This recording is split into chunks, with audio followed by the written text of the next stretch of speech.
Ira Aycock did a great job of that through 6 innings of keeping Oklahoma batters off balance, and were able to keep the Sooners scoreless until the 7th. As Jada Coleman, the junior out of the Colony, Texas, batting .441, 1 for 6 on the series, drew a walk as well. And the Cowgirls had a 2-run lead in both ball games. But Oklahoma is never done until they've exhausted all their outs, and they just stay in it emotionally all the way through. Yeah, and I think it's more of passion.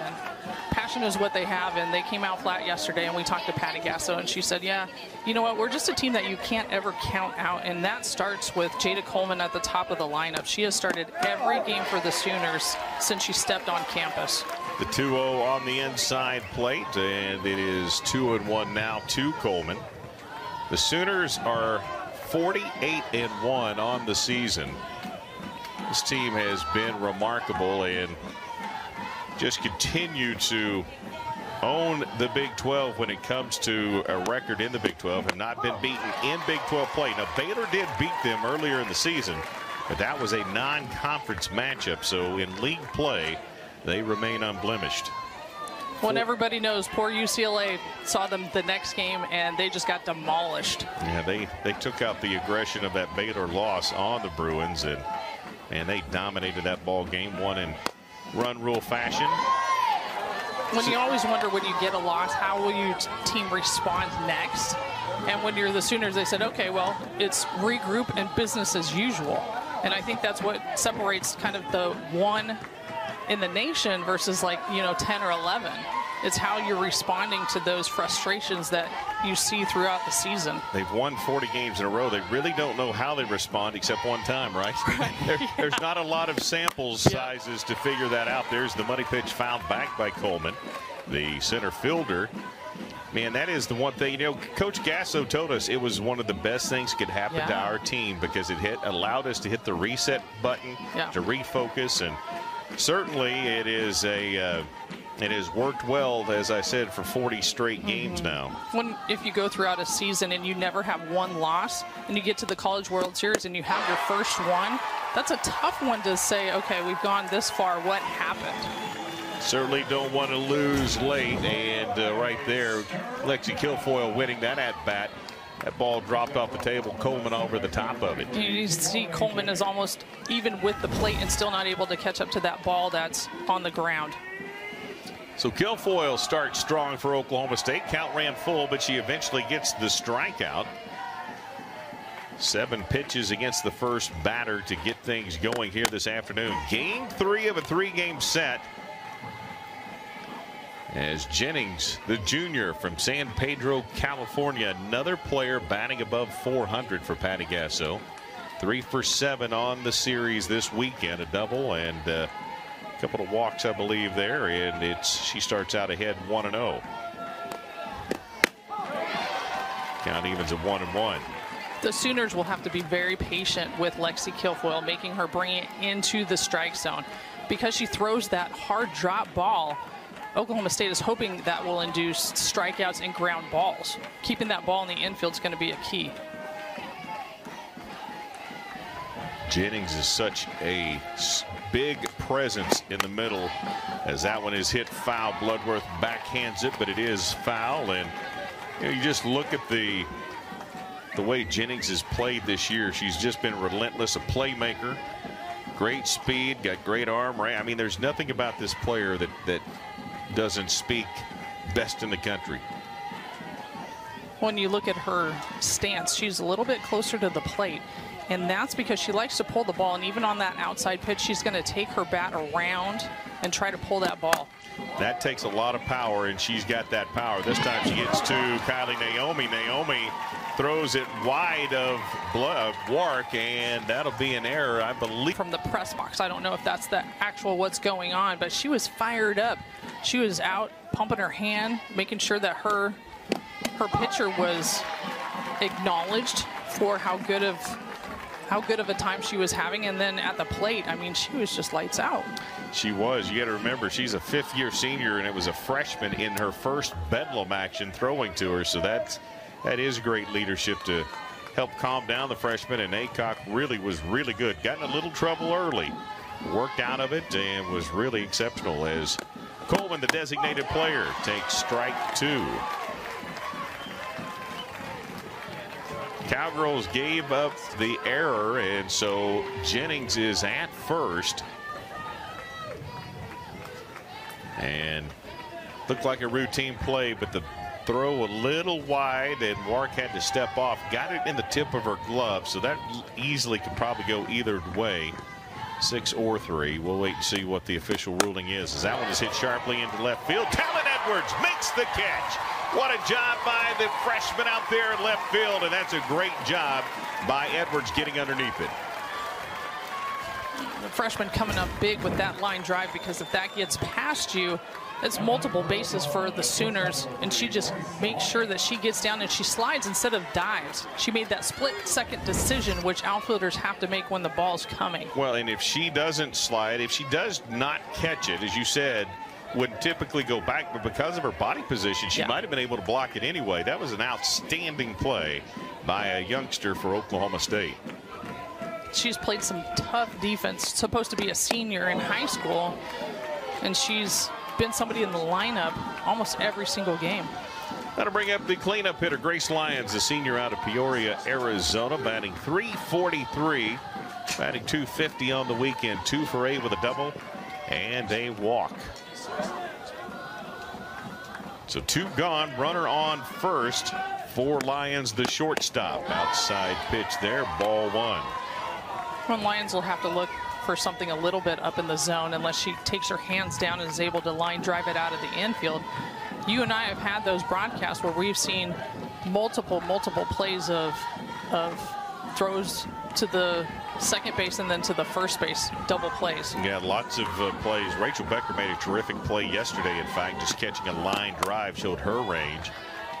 That one is fouled out of play for strike 1. But you know, we have seen this team, and not just up the middle, flip it to second and make the throw to first. We're talking about, you know, Bloodworth making long throws to second. Yeah. Tough twists and flip of the hips by Becker back to first. And the Cowgirls have shown some terrific defense all season long. And being able to keep that runner off of scoring position, going for that lead runner every single time is going to give you confidence as a pitcher too. That one is hit to Bloodworth. The throw across the diamond to Wart, and there is out number 3. So after an air season. She's a transfer from Michigan. She's got a changeup. She's mid to upper 60s, curve, drop, and rise.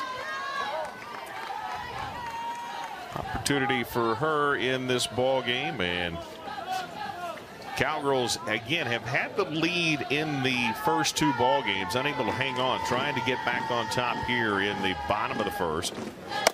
And Rachel Becker takes ball 2. What I've liked from what I've seen from Oklahoma State the last couple of days is they're in the fight. I mean, they're not saying, oh, it's the #1 team in the country and we need to lay down. They score early, but they just need to continue that into the later innings of the game. Becker takes strike 1. This is the first action for Storako. Game 1, combination of, actually game 1 was a complete game at Jordy Ball yesterday. Nicole May and Kirsten Deal combined for the efforts in the circle for Patty Gasso, and that one's outside. Count 3-1. I'm glad we finally got, you know, Beth and Amanda and Michelle out here so we can finally come in here and do our thing. You know, they were cramped up here. They had, what, 4 people? Well, one less Chris at the counter. Too, right? Yeah, had 5 in that's here. That's true. Yesterday. Oh yeah. It takes 5 of them to do what 3 of us do. Obviously, they did a great job. It was fun meeting them. Obviously, great having them in town. They are the A team, the true A team, not just for Bedlam in Oklahoma and Oklahoma State, but when it comes to softball across the country, they are the A team. Well, and those are 2 of the people that I love to listen to when they do games because they just bring so much to the game. Both of them pitchers, Amanda and Michelle. 3-2 spun into left field, and over there able to make the play is Boone for the Sooners for out number 1. Take a look in the circle.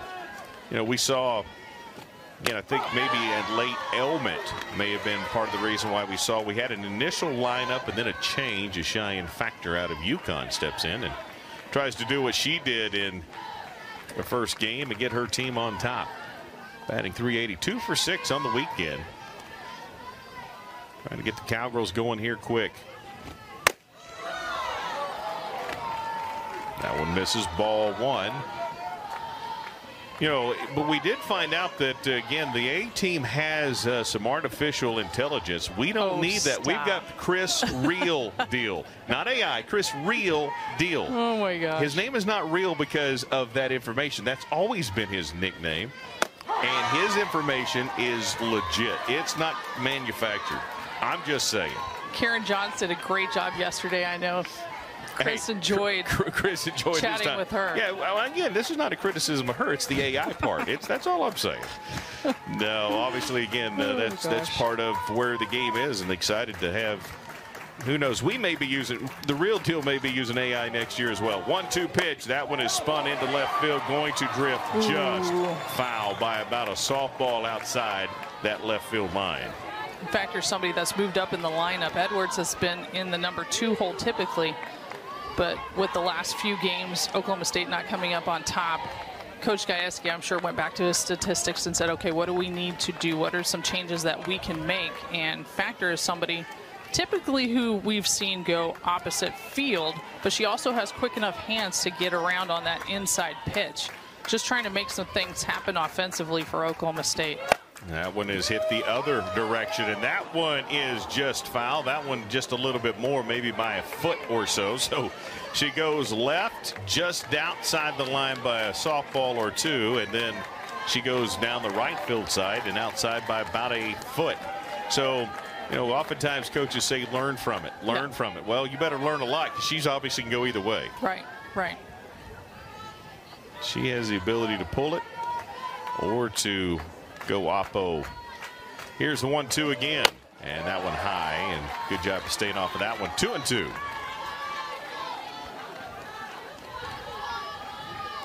Well, and you get to this point in your career, Cheyenne Factor is a senior, and she's been here a long time, and she's developed just such a great eye at the plate. Storako again, a Frankfort, Illinois product, and she's trying to get out number 2, and looks like she will get that done as Lyons camps out underneath that one on the pop out by Alexander. Excuse me, by Cheyenne Factor. Went back an extra year.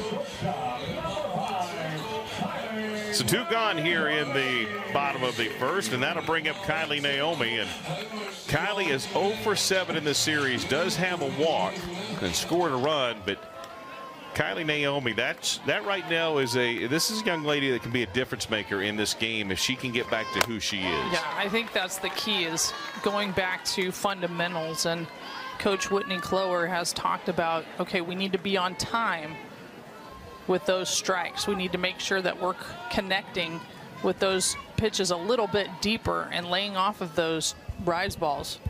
They need to have competitive at-bats with pitches that they can put in play. Honestly, late, it did not look like Kylie had much confidence, didn't compete the way we are used to seeing her compete, and as a fifth-year senior. You know, I was watching the game on Friday, and she did hit a foul ball into, I forget which leg, but it just looked like it kind of affected just her plant foot when she's throwing, and just kind of her timing. And, you know, sometimes when you're in a lot of pain, it's hard to focus on balls and strikes in that instance. And that's something that, you know, 0-7, that's not Kylie Naomi. No, not at all. This young lady's been outstanding her entire career at Oklahoma State. And this year, notwithstanding, this has been a young lady that's been a terrific leader for this team. And if she can get untracked today, could really help the Oklahoma State Cowgirls cause. For Storako and company, they want to keep her off balance. There's ball 3.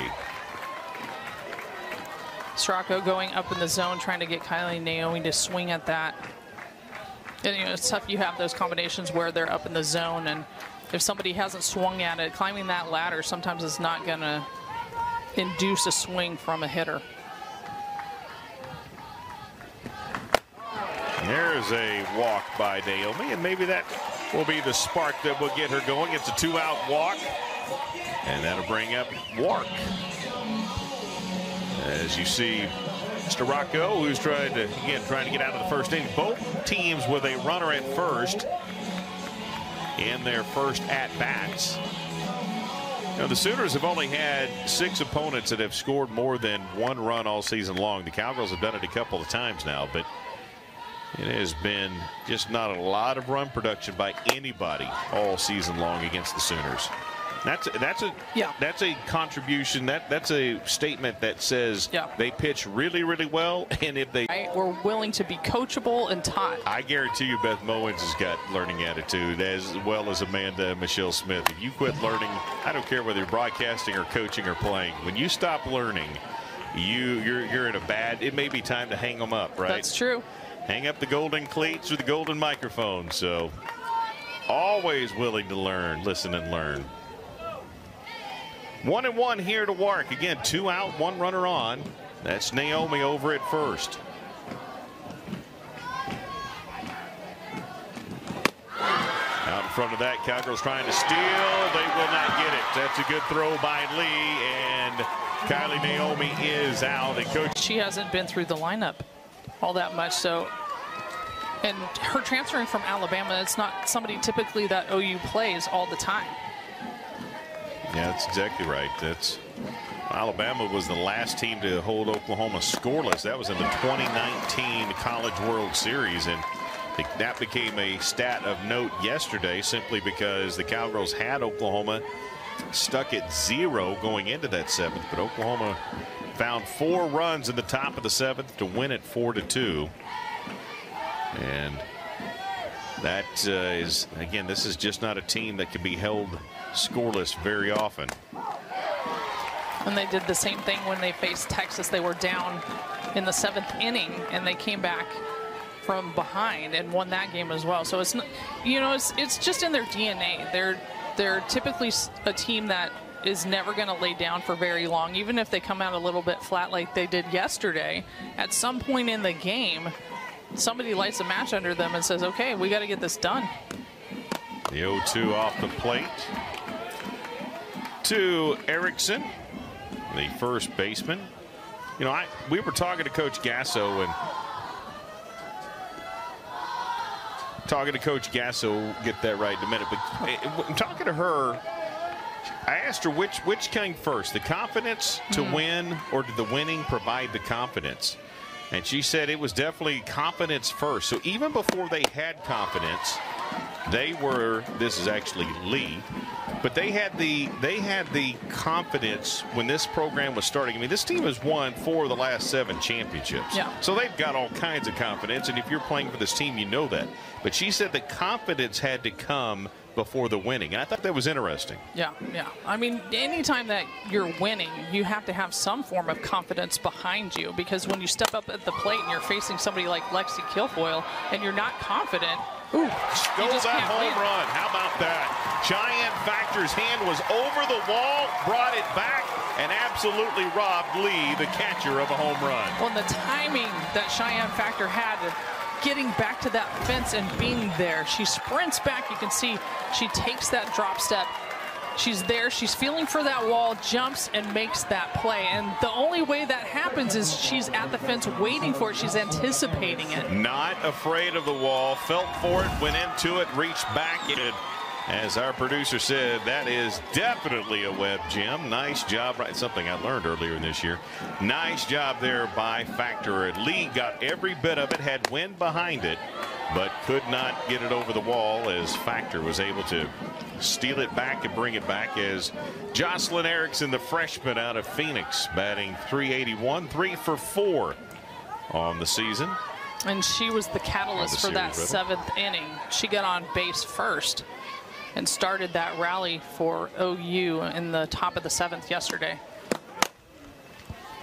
It's that one well, but foul on the left field side. Erickson, the first baseman, and she's got to count even at 1-1.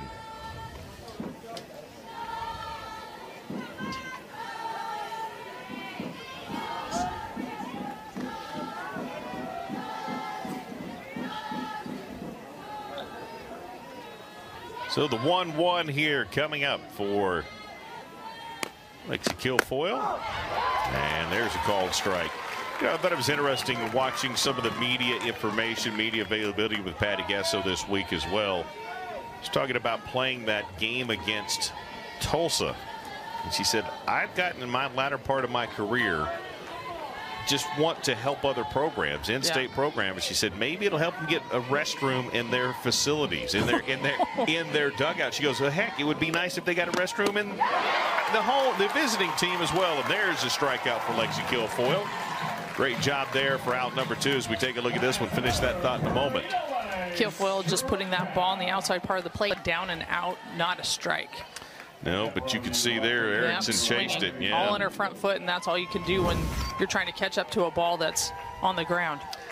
Second strikeout of the ball game for Kilfoyle, but just thought it was interesting. She said, you know, I like to help other programs. And again, this stage is different than when you're the first year, but when you're in your 29th year, as Riley Boone comes on, I just think you see everything a little differently. Well, I think when you have a coach at the top that's willing to help out, I mean, that just puts a shot in the program that gets donors and alumni behind some of these programs that aren't going to have this multi-million-dollar new stadium next year. Yeah, she said we are spoiled. Yeah. And when you see what they've got, she goes, you know, we've got to help other programs out. That was interesting too, though. She was talking about just facing those teams and feeling like, okay, but we've got to create some hostile environments. We've got to get used to that.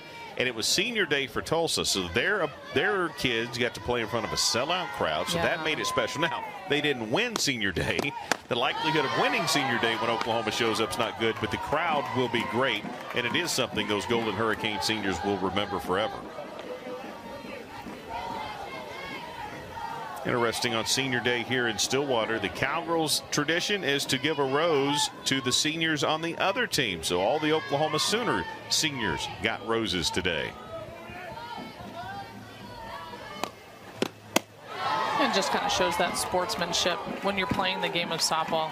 I mean, there is somebody on the other side, but when you get to this level, you've played against or with many of them, so there's a little bit of a camaraderie and a friendship that goes along with getting to this point in your career. There are humans on the other dugout just like there is in yours. It's hard to see it sometimes, but it is in fact the case as Riley Boone is ahead in the count here. The left fielder up 3-0.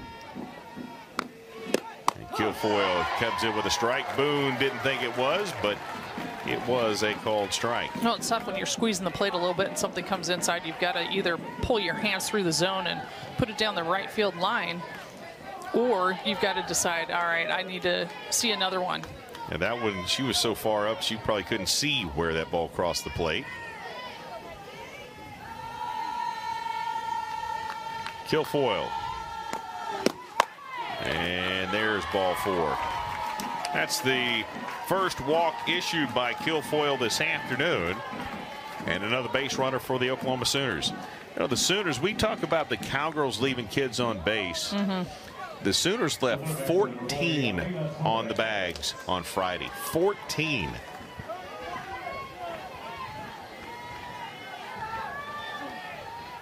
Torres out of Glendale, Arizona, batting .330, batting 1 for 3 on the weekend. Scored a run.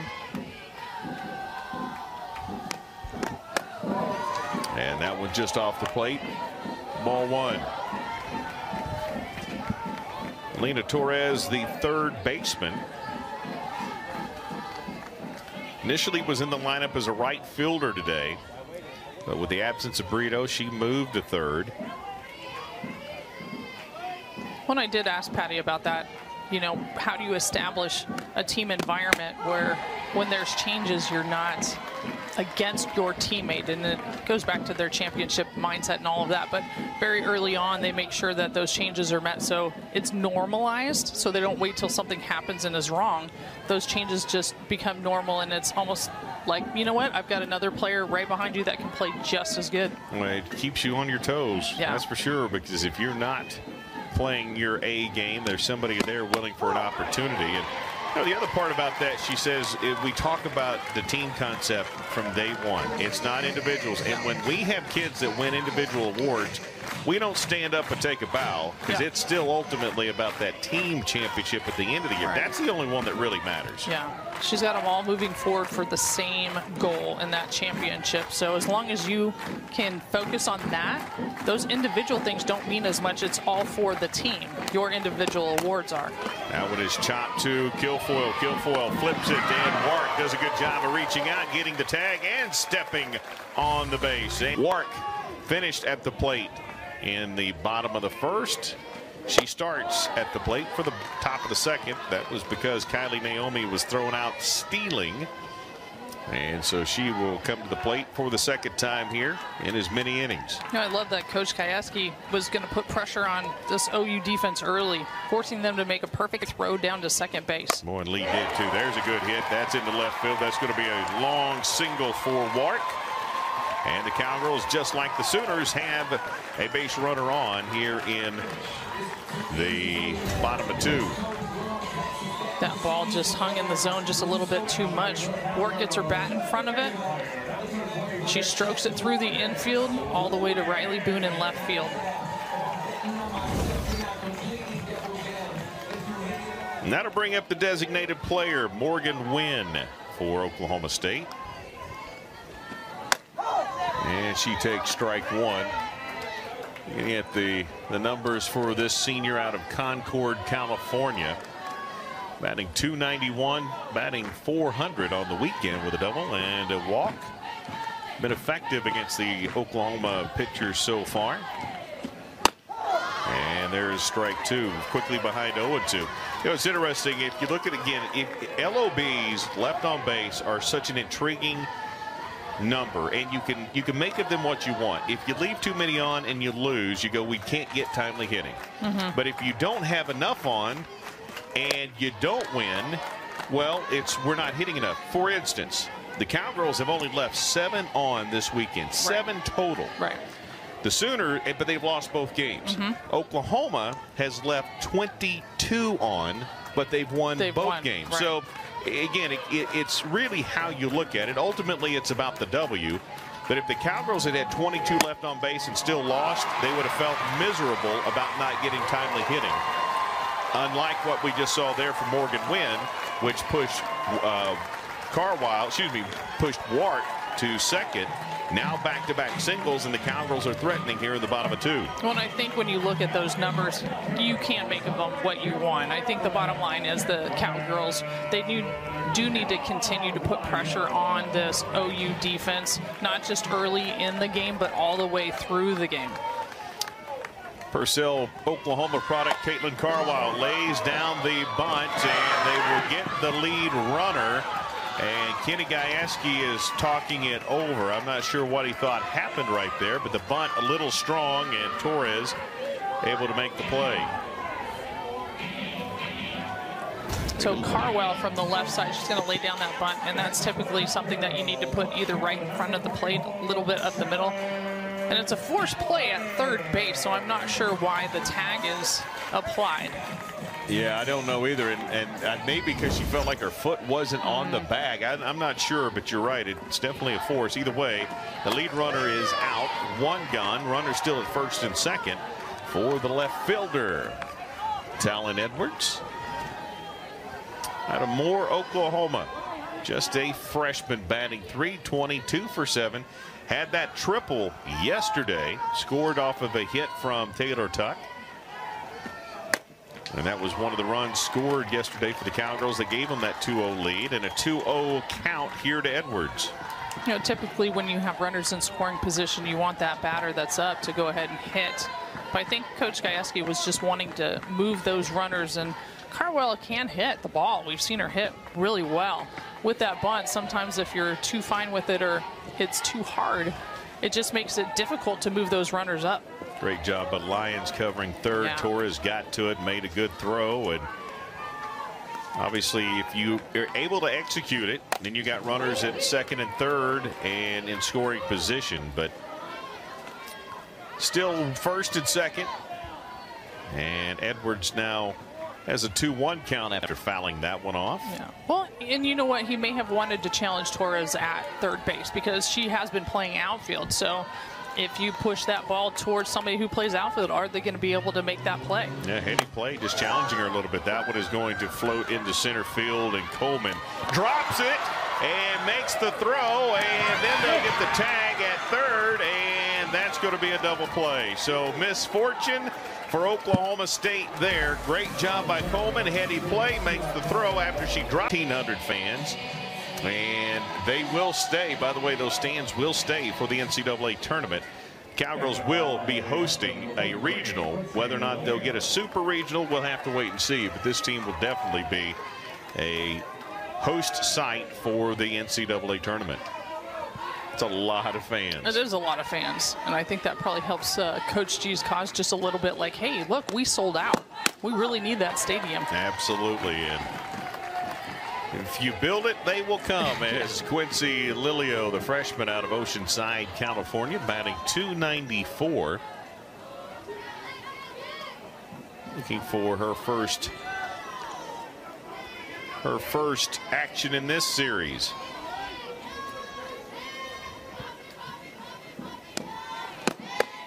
And falls behind 0-2 quickly here, batting 9th in the lineup.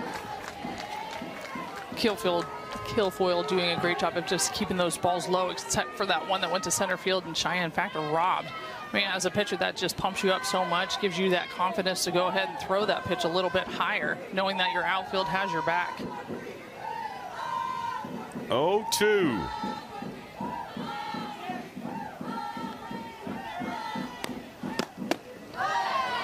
And that one misses off the plate. Good job by Lilio not chasing that one. You know, obviously a huge question is whether these two teams will play beyond next year, the last year that they'll both be in the same conference. And you know, I know I've talked a lot with Kenny G about it. We got a chance to talk to Coach Gasso about it. She was asked about it in her media availability this week as well. And that one is hit. Kylie Naomi over her shoulder. Great play by the super senior for Oklahoma State. The shortstop got back and made a great play. Yeah, those infields have got to work on their drop step as well. And you can see Kylie Naomi, she's sprinting back, knowing that her outfield is nowhere near. She's able to reach out and just lay out for that pop. Webb gem number 2 on the day. Cowgirls are making it a habit right now in this ball game. Great job by Kylie Naomi, super senior in her final regular season game at Oklahoma State. But, you know, both coaches, Patty Gasso basically said, I have not even had time to think about it. Next year is next year. We're going to play each other next year. Beyond that, we'll be in the SEC. And I don't even know what that's going to look like. I got to figure out what it looks like to play a conference schedule there. So, you know, and talking to Kenny G, I think if you ask Kenny G, he'd say we want to play. Yeah. But administrations are going to get involved, and we just don't know. In every sport, and certainly softball for sure, but 2 top 10 programs, you hope they play at some capacity, but they could see each other in postseason, right? They become regional foes. Right. And I think that's somewhat of a disadvantage if they don't play, because when they're in the same conference, you see each other 3, 4, however many times, because they have the postseason conference tournament as well. So if they don't see each other until the postseason at the World Series, that could be a disadvantage for both. You know, it's interesting. If you did do that, you could. Now, again, if the Cowgirls build a brand new stadium and Oklahoma builds a brand new stadium, which they'll have next year, I don't know that you want to ever play a neutral site. Why would you not play in those palaces? But no kidding. But a coach said, you know, if you do that, maybe you play at Hall of Fame. Yeah. Obviously, a lot to be decided in this series and the future of this series down the road. 2-1. That's Hall of Fame Stadium's become a second home to both of these teams. Yeah, you know, between the Big 12 tournament and with obviously both teams being regulars as of late in the College World Series. Well, the question has been raised, does that give these teams an advantage over those that don't play in the Hall of Fame Stadium? And I would say, you know what, a field is a field. Go out and play. Yeah, the advantage to me is the fact that you're not traveling. That's the advantage. That's the advantage. Obviously, the field is a good field. It is a field, as you said, but not having to travel very far, it changes a lot of things for sure. But if you look at many championship sites, whether it's Omaha. The key is getting there, right? Mm-hmm. These two teams have been able to lately. Here's a 3-2. As we go back to the top of the order, Coleman with a strikeout already on the day. And stays alive with that foul.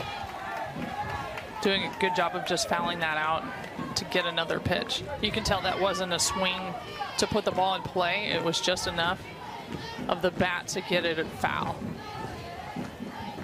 Kilfoyle has pitched well so far. Oh, yeah, she's done a great job. Terrific defense behind her. The great play by Factor and Naomi in back-to-back innings.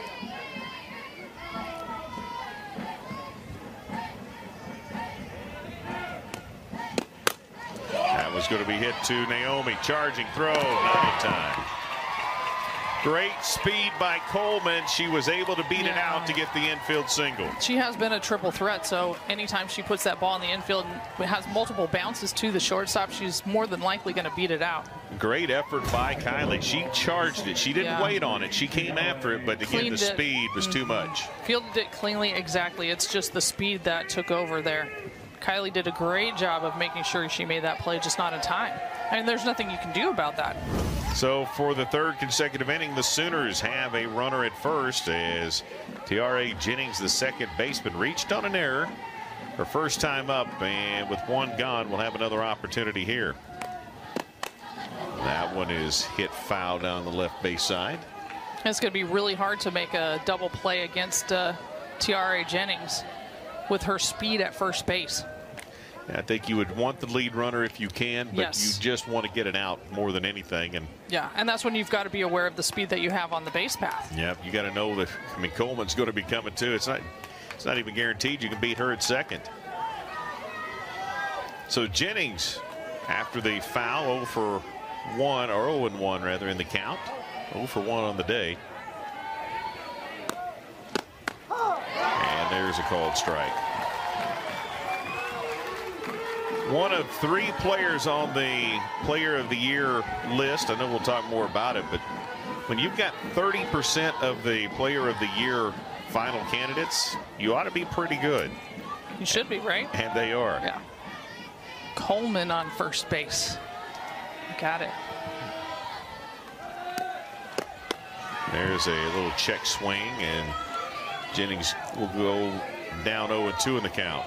Oh, the movement by Kilfoyle is definitely keeping the offense a little bit off balance. Change of speeds and getting that ball around the zone.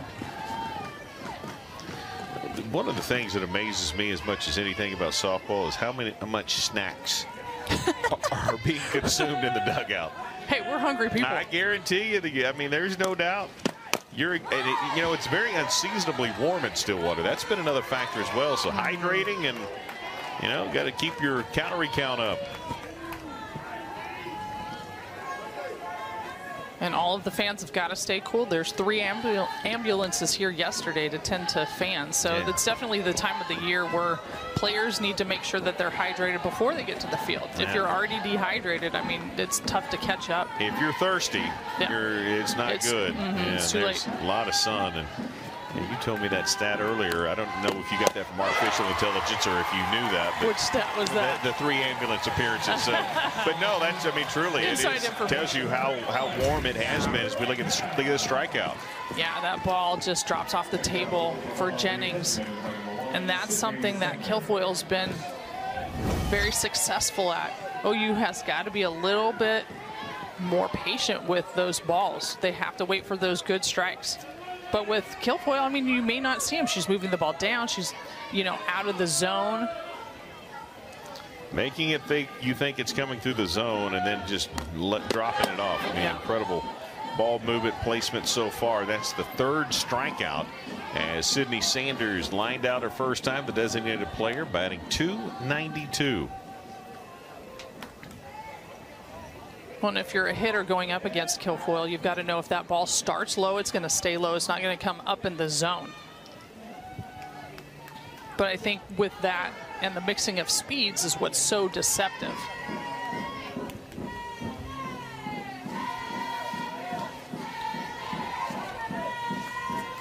Here's the 1-0. And they're running. And no. The throw was in time, but the tag, just like the play yesterday, just missed, or it looked like it did. And let's take another look at it here. So I want you to look at the slide. She tucks her right leg down and extends her left leg towards the base. So she still is out of the base line and is able to get her foot in there. And I know you're going to have a comment here, Casey. Well, I just think it's close. I mean, yeah. I don't. It's extremely, extremely close. You know, yesterday Naomi swiped, and it did look like they missed her. Mm-hmm. This one is very, very close, and I don't know that there's inconclusive evidence, but or conclusive evidence, but I do think that that's very, very close. Yeah. Again, Coleman on the outside part of the bag is going to make sure she tries to hook that foot, and it's very, like you said, it's very close. Yeah, I think yesterday she missed her. I think right there she got her just by a hair. But the Cowgirls decide not to challenge it. They've been a 3-0 count now. Well, that slide made it very, very close, because if she had waited to touch with her hand, she would have been all the way past the bag, and Naomi would have been able to apply that tag early. So Sydney Sanders ahead 3-0 here. So a single and a strikeout, and now runner in scoring position. Yeah, the Sooners threatening. It's exactly right. And there's ball 4. And that brings up it's only the second walk, but that'll bring up the cleanup hitter and the shortstop and Grace Lyons. Well, and sometimes it's where you place those walks. If there's 2 outs and nobody on, it looks a little bit different to put somebody on first base rather than you've got somebody in scoring position that has extreme speed. What you have now, though, is a force at any bag, but for Oklahoma State, obviously you want to keep this thing in the infield and not give up that run to Oklahoma. But the Sooners trying to get on top for the second time in 3 games. They led in game 1, trying to lead in game 2. That was going to be hit into the outfield. No. Great effort by Carwile, but it bounces. It'll score 1. It will score 2, and the Sooners have a 2-run RBI double for Grace Lyons. I think in that situation, Caitlin Carl, you got to lay out knowing that Cheyenne Factor is going to be behind you.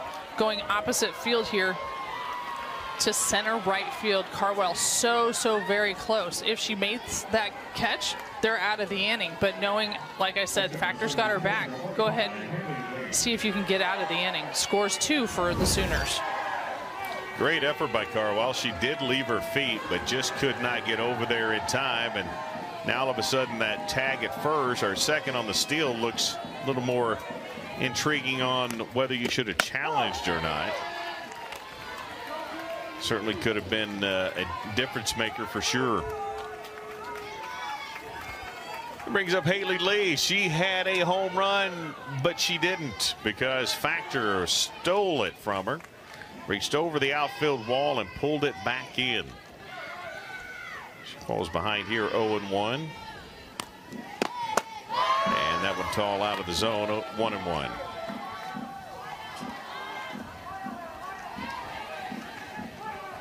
Interesting. Coach Gasso said this week she was excited about this environment because, again, they need to play in these kinds of environments to better prepare them.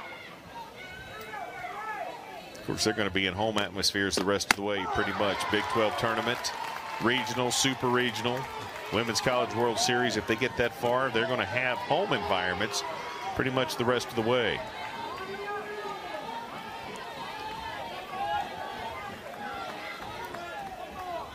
Great crowd here,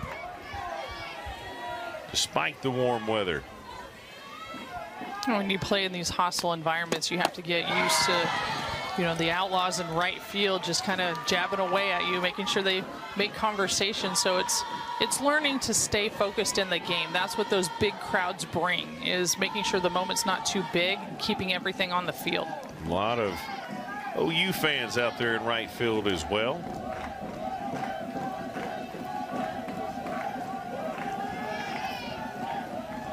Here's a 2-2. Big pitch in this ball game, and that one is hit.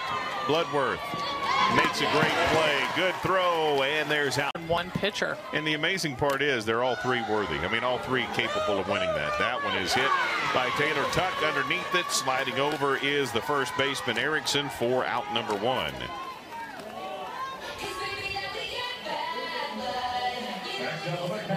So the Cowgirls will see the bottom of the lineup here. Megan Bloodworth, the sophomore, 0 for 3 in the series, batting .202. Cowgirls need base runners to turn it back over to the top as they trail it by a couple here in the third. That one high and away. You know, up to this point, Coach Gajewski has said they need to look early in the count to be swinging at those strikes. But Oklahoma State does, or OU does a great job of just moving the ball. You're never going to see the same pitch the first time up, second time up. And another one over there in foul territory. So Erickson is busy as she's able to get that one. And just a couple of pitches in the inning, and she's got 2 outs, and both of them with foul territory putouts by the first baseman. And Rachel Becker flied out her first time up, batting .455. She was 3 for 3 yesterday. She is back on a tear. She just has to continue putting that ball in play, and Oklahoma State does need base runners. And she takes strike 1.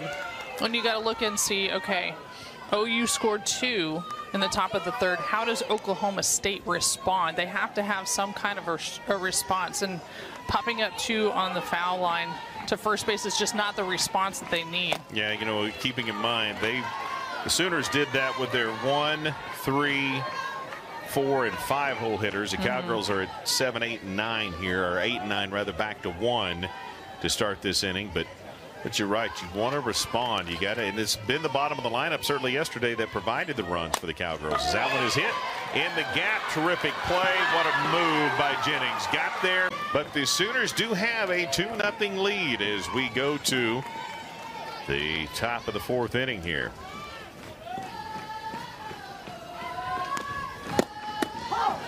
And there is a strike to Jocelyn Erickson. Struck out her first time up.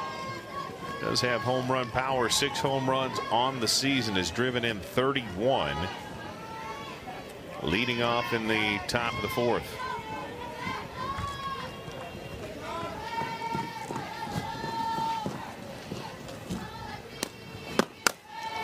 You know, it's not easy to say when it's your Bedlam rival.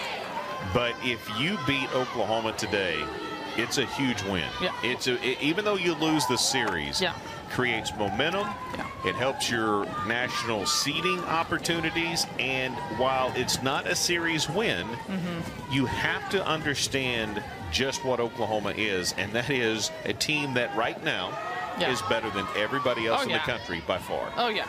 Well, and it's an environment where it's kind of like postseason. You've got these 2 powerful teams facing each other, and Oklahoma State is in the seat where they don't want to be swept by OU. But here's the thing, getting to play great competition before you go into postseason play, it just reveals things that you need to work on, but it also gives you an idea of, man, what's working well? Our defense, man, we trust each other. Well, the other part about that is, again, they were within a whisker of winning game 2. So you're not far off. Exactly. And again, only 6 teams have put more than 1 run up, and the Cowgirls have done that in both games this year. And a lot of teams have not gone 7 innings with OU either. No, there's a lot of teams in a 3-game series not going to go 7 innings with Oklahoma. So it's Bedlam, and Bedlam is special, and Bedlam has such an incredible meaning in so many ways, and it's one of the final Bedlams. It will not be a series win, but it could be a huge win if you can find a way today. It would be huge. I mean, you could have, you know, one other team is the only other that have beat Oklahoma State, and I'm going to point out too that those are both Big 12 teams. Absolutely. And you know, this may sound ridiculous again, but Oklahoma may not lose they may not lose a game the rest of the season. They may not lose today, but if they did lose today, they may not lose another game all year. That's just how good this team is. They pitch it, they hit it, and they field it better than anybody else. It just simply it's them versus the field. And Coach Gasso is excited for the SEC, just something different and something new. Not necessarily better, but just different. And sometimes you need that when you're in the top of your game. Having an SEC rivalry team come in and be able to say, you know what, I'm going to beat OU. They're going to come into our conference. We're going to make sure that they know who we are. Yeah, you know, it's just a different challenge. Yeah, it's a whole different challenge. And the other part about that is that one is going to get past Bloodworth at third. And Erickson will have a single here. And yet again, Oklahoma has a runner aboard. Every single inning so far, they've been able to get base runners on. Got to keep the pressure on, yeah. And they've been able to do that. Kilfoyle has pitched well. But again, very, very good hitting team in Oklahoma. And so here's a good look at Riley Boone, the left fielder. Walked her first time up. And for her first official at bat today. A couple of home runs, 11 RBI.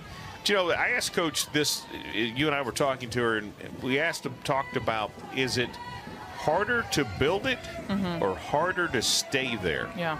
And obviously, when you are where they are, as there's a foul ball and a little hit and run going on there, is she said, you know, because you get everybody's best shot when you are who they are. Oh, yeah. So she said it's really hard to say. But I got to think now, obviously, again, they've won 4 of the last 7 championships. They've been able to stay. But staying there because kids get complacent. Do they have the same hunger? She said every at-bat they take as a personal challenge, and that's part of what fuels them. So she said, I really can't answer that, but they both certainly have their challenges, as that one's fouled back as well. Well, when you're on top for so long, you do get the best transfers. You get the best recruits. Because if you're at the top of your game, the only way that's going to make you better is if you go to that best school, that next level. Yeah, you know, it's interesting.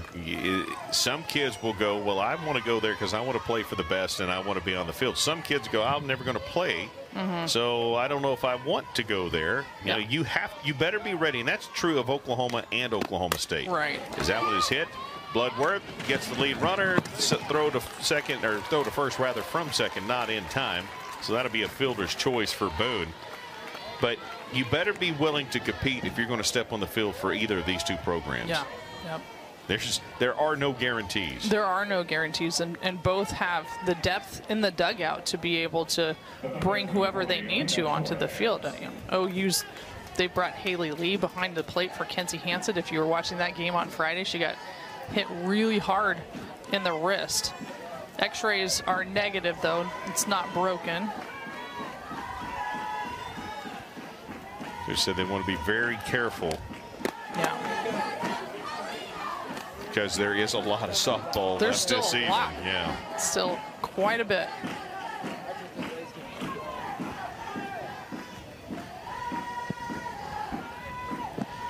Torres grounded out her first time up. 0 for 1 on the day. The third baseman again, starting out in the original lineup in right field, now moved to third.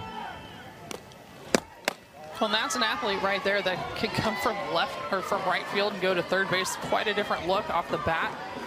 Have to have your reaction time is completely different to go to that hot corner.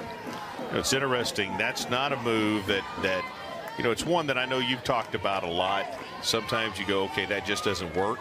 Because if you're an outfielder, you're an outfielder, right? You can take somebody, put them out in right field, and all of a sudden you put a DP out there. So to be able to make that transition, that's says something. Yeah. That one is going to hit into center field, and now the Sooners will have runners at the corners after the single by Torres. Just one gone, and runners at first and third now. Let's take a look. Torres, she sees that ball a little bit on the outside part of the plate. Lexi Kilfoyle took a little bit off of it, but she was patient and holding her hands back just long enough to put that ball in play. So the little conference here between Taylor Tuck and Lexi Kilfoyle. First and third situation, I'm sure they're kind of talking over. Does OU put runners in motion? Does Taylor Tuck fake and go back to third base to try to get that lead runner? Yeah, got to make sure that everybody's on the same page. Bloodworth for sure. And the Sooners try a little squeeze here and try to make something happen as they're back down at the bottom of the order here.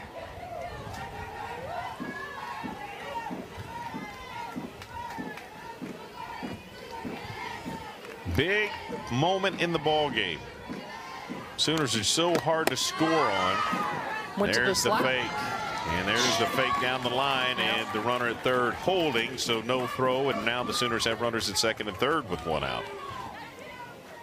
Lilio running through the zone, making sure that she can have some movement in Taylor Tuck's eyes. So the discipline by Tuck not to make the throw, but now the Sooners do have runners at second and third. And she did not go around. They appeal it. Ooh, close. And it's 2-0.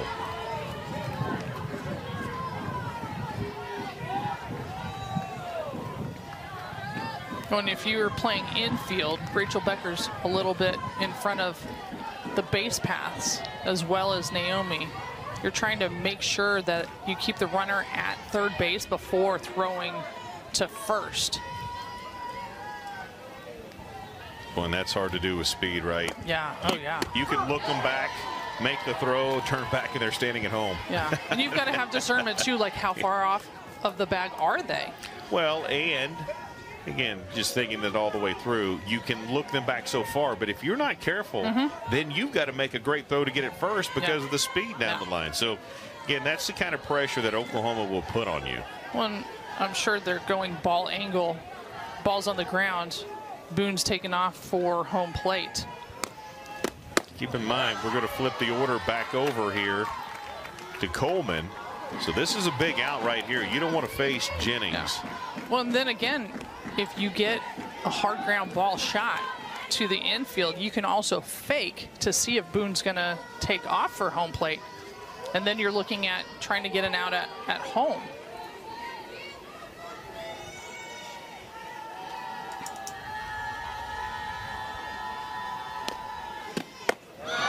And there's a walk. So the bags are loaded for the Sooners, and we do go back to the top of the order for Jada Coleman. Kilfoyle going to have to work back in there. Cowgirls do have a little bit of action in the bullpen. Went to the glove. Of course, we had a lot of hit batters. We had a lot of things in that ball game. Oh, yeah. It was a marathon.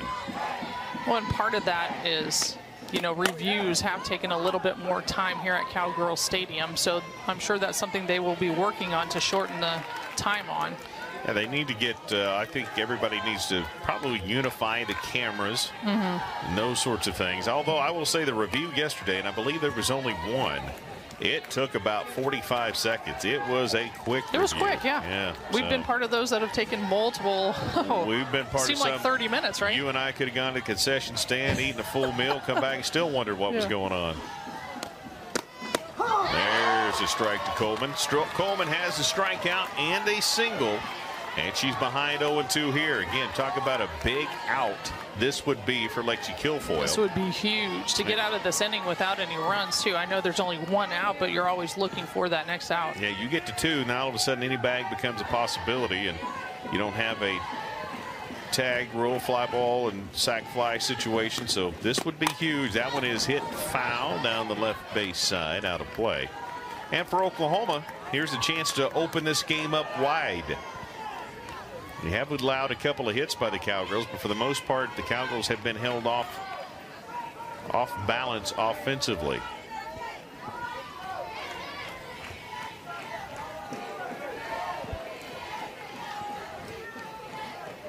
OU wants to be in the driver's seat, and this inning gives them an opportunity to score many runs.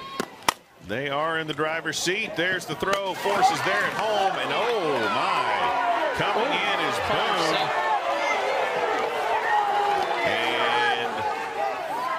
Need to look at it again to see if Did gets her foot. Safe? I think he did, and we might have a review as Kenny Gajewski wants to talk this one over. But we're going to look at Tuck's foot and see if she's on home plate or not. She's there, well on home plate. So maybe part of it is too the runner interference because. Yeah, the runner interference because it prevents her from making a throw to first. So I think that's what this conversation is. Yeah.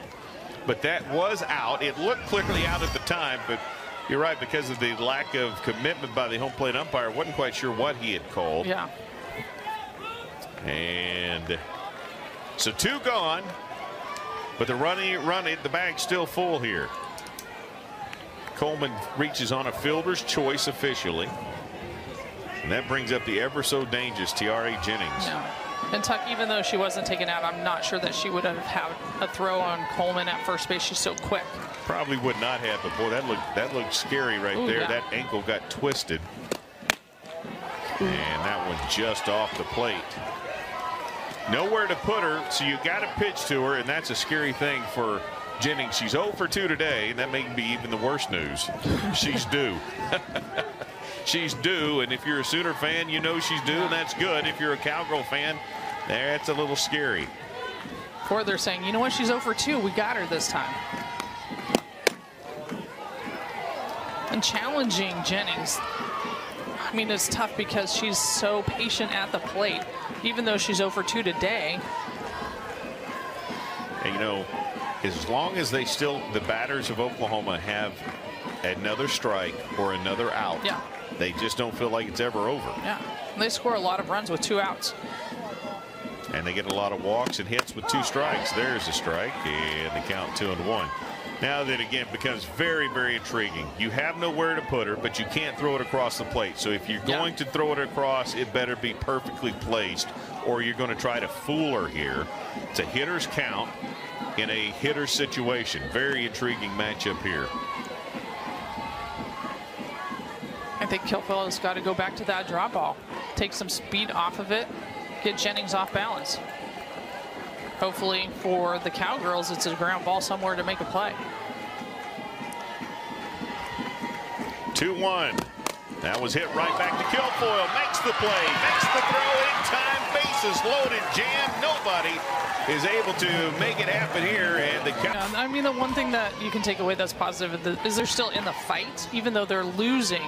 It's not like they're blanking, and it's not, you know, going to where it's 5 innings. So they're fighting. It's just getting over that hump of what do we need to do differently. Back to the drawing board a little bit. A little bit. Some of it may just be a little bit of a, you know, psychological, because they did have a great start. We know they have a great team.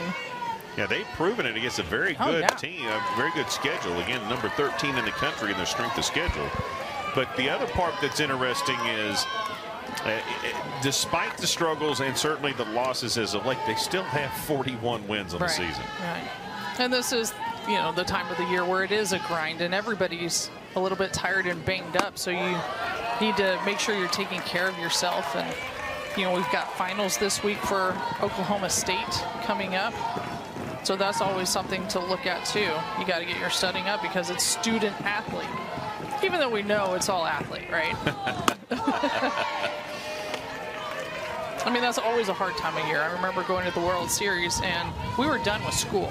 Completely done. UCLA would show up. They're in finals at the World Series. Bruins got a little more grit than the Wildcats. Is that what? No? No, okay. I didn't know for sure what you were saying. I'm just trying to follow Just you. As far as, you know, being that student athlete part of it, Casey. Love to give me a hard time, don't you?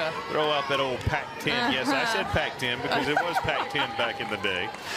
Pac-12 rivalry, obviously, between those two. Yeah. I did not break your heart that the Sooners beat the Bruins, I don't think. No, not too much. I didn't think so. Not too much. And that's also a rivalry that's going to be stopping Arizona and UCLA. UCLA leaving the Pac-12. Crazy stuff. That one is hit into right field off of a full count. Trouble! And a single for Cheyenne Factor. The Cowgirls have another base runner as well. And the Cowgirls have left 1 on. The Sooners have left 6, and that one was literally no man's land. Well, and here's what's tough is that wind is blowing in from right field, so it looked like it was going to carry quite a bit. You see Jennings going back as well, and it looks like... Well, keep in mind, Lilio's new out there in right field, too. She is, and taking account where the wind is blowing makes it hard to I don't think Factor had any chance to get to second, No. but she was not exactly running hard she down wasn't. that line. She thought it was going to be routine. Sure. As Kylie Naomi. That would have been interesting, though, right? If she had hustled down the line, she may have been able to take 2. Absolutely. That's a great point. Yeah. First at bat was a walk for Kylie Naomi, the shortstop, batting .352 on the season for the Cowgirls. It's pretty good to be batting .352 and be in a slump. Be in a slump, right? Yeah. There's a big cut at the rise ball that got out of the zone on her. It's 1-1. Again, Kylie Naomi, 5 years here with COVID. She has started all of her career except for 1 game due to injury. And she has been phenomenal. Well, and she has the record for runs scored at Oklahoma State at 210. So you know she's on base a lot. So, like you said, 0 for 7 is just not characteristic of Naomi. No. Ooh, that one just catches the outside edge. And Kylie didn't like that call. And Storako took a little bit off of that ball, placing that off-speed pitch on the outside part of the plate. It's a good take no matter what. So the count 2-1. 1-2 rather. Scoreboard wrong again. It's 1-2. And she stays alive with that one, spins on it, and 2 swings at that rise ball. So does Storako climb that ladder just a little bit, seeing if Naomi's going to chase a rise ball that's even more out of the zone. That's what I would go back to if I was a pitcher, but I'm not. So that's a guess. Obviously as a batter, you don't know what pitching is, but you do have to anticipate how they're going to pitch you. Yeah. So when it gets to the point where you get into the game, you get a little bit of a rhythm going, and sometimes it's just reaction. You just have to react to where the ball is being pitched rather than try to guess.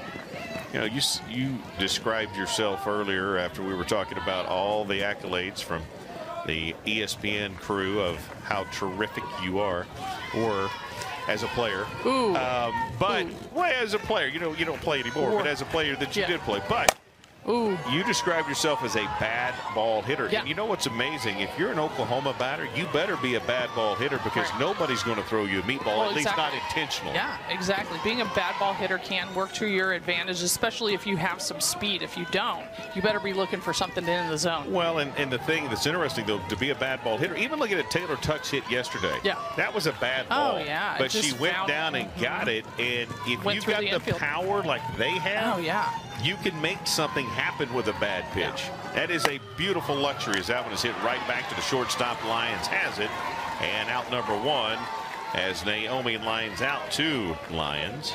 That line drive's got to feel good for Naomi. Sometimes it's when you're in a slump, you just have to build off those little things. Like, I stroked that ball well. Next time up, I'm going to do the same thing. Warwick had a single her first time up, batting .333, 9 home runs on the season. Again, the wind's blowing out, and she's got a chance to pull one here and get a little help. Chance to tie this ball game up as that one is tall. Ball 1. 54 pitches on the day for Storako. Well, Storako's done such a great job, and she's only 2 Ks away from 1,000 career strikeouts. I mean, that just shows, her placement of her pitches and how the sequence is counted off for her. It's just amazing what she's been able to do as a pitcher for OU. Through 3 1/3, though, the Cowgirls have not been victim to a strikeout, so that tells you how well they've battled. They've been putting the ball in play. They've had, a walk here and there. Couple of singles. Cowgirls have got 3 hits. Oklahoma's got 4, but the Sooners have the 2 runs. And that one runs inside on the hands of Warwick, and she lets it go by for ball 2. Well, this is a great transfer pickup for OU. Storako coming from Michigan. Just a great pickup. And on the other side for Oklahoma State, Lexi Kilfoyle. So when you look and see, if you're a pitcher, you're a great commodity. If you do well, you can kind of choose where you want to go. Yeah, if you are, especially in the world of 3 pitchers in a rotation now, unlike the old 1 and 2 from years past. And I don't see any activity in the Sooner bullpen. They had some earlier. The Cowgirls do have a little bit still going on in their bullpen.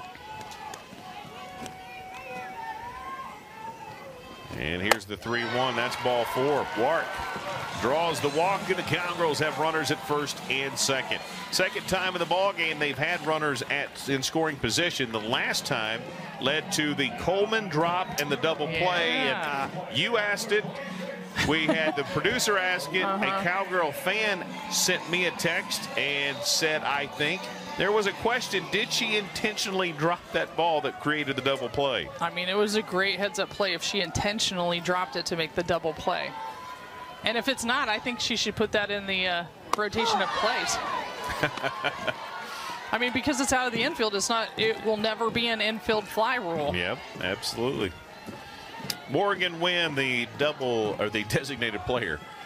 1 for 1 today. Player, yeah, she was the double player. Yeah, she's a. Well, she has started to get hot, and she has had a double here and there. Yes, she has. So I'm going to go with that. Yeah, the double hitter. Wynn has an opportunity right here to cut this deficit in half, or certainly do more than that, and that's going to draw a conversation between Lee and Storako. Making sure they've got the right signals and calls. The runner at second, making sure that the communication is what it should be. Now, if there's a pop to center field this time and she drops it, then we'll know. It's a playbook. Or, as you said, didn't mean to, but that works so well. It's in the playbook. I know, yeah. You add it to the playbook. Because it looks so routine. If you're at second, you can't take off. Oh, no. Yeah, I mean, you're stuck. You're susceptible to a double play anyway. There's strike 2 to Morgan Wynn. You know, the outfield for OU is not playing very deep. You can see right field is in, center field is in, left field is back just a little bit. So what that tells me is they're going to pitch Wynn on the inside. And they get the strikeout right there. I was just looking at her home run numbers. She's got 9 for Morgan Wynn now. And Storako is 1 away. That is her 22nd strikeout of the season. So $9.99 for Storako, and stepping in is Caitlin Carwile, who reached on a fielder's choice. Tried to bunt the runners over, get them to second and third, and here's where Oklahoma State, they need to take advantage of the runners that they have on base. You really can't leave runners on when you're playing against OU, even though OU has left quite a few on base. They have the luxury because they're up. And there's a call. Strike 1-1 to Carwile. And Carwile is a kid that showed a lot of power last year, struggling a little bit with that this year with only 1, but she does have 31 runs driven in. You got to love it when you're described as struggling and you're hitting over 300. Yep. I mean, that just shows the expectation of what we have up here in the booth is, you know, we've watched her over the last few years, right? Absolutely. And there's a check swing that hits the bat and will be strike 2.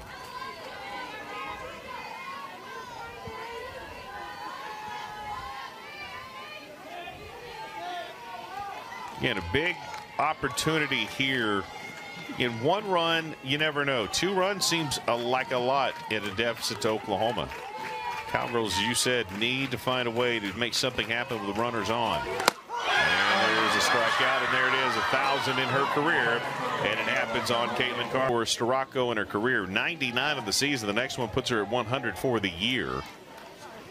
And Cowgirls still in this thing, though. Keep in mind, again, this is a team in Oklahoma that has put a lot of teams away early. The Cowgirls have not been put away. They've had leads. This is the first game of the series. They have not had a lead. They've played solid defense, though. That's the thing. 1 error just on a throw early in the game, but solid defense, willing to lay out for anything near them. Cowgirls have had to make some terrific plays, though. Some web gems we've already talked about. The home run robbing catch by Factor in center. Naomi with a terrific catch in shallow left center. The play by Talon Edwards, a sliding catch in left. It's just been a terrific defensive outing today by the Cowgirls. That one is hit to Naomi. The throw off the bag, and that's another one that's off the bag today. And we've seen that a few times, as Sydney Sanders will be safe at first. I'm going to look at the stretch at first base and see if Michaela Wark is off the bag because the throw is off. I mean, that stretch you've got to have, and it looks like she could have made that stretch. She came off the bag.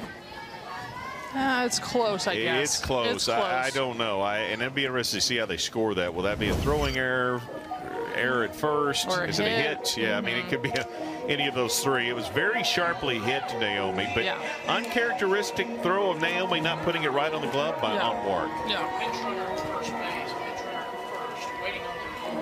So it will be an error. It'll be the second of the ball game for the Cowgirls, and it'll be on Kylie Naomi.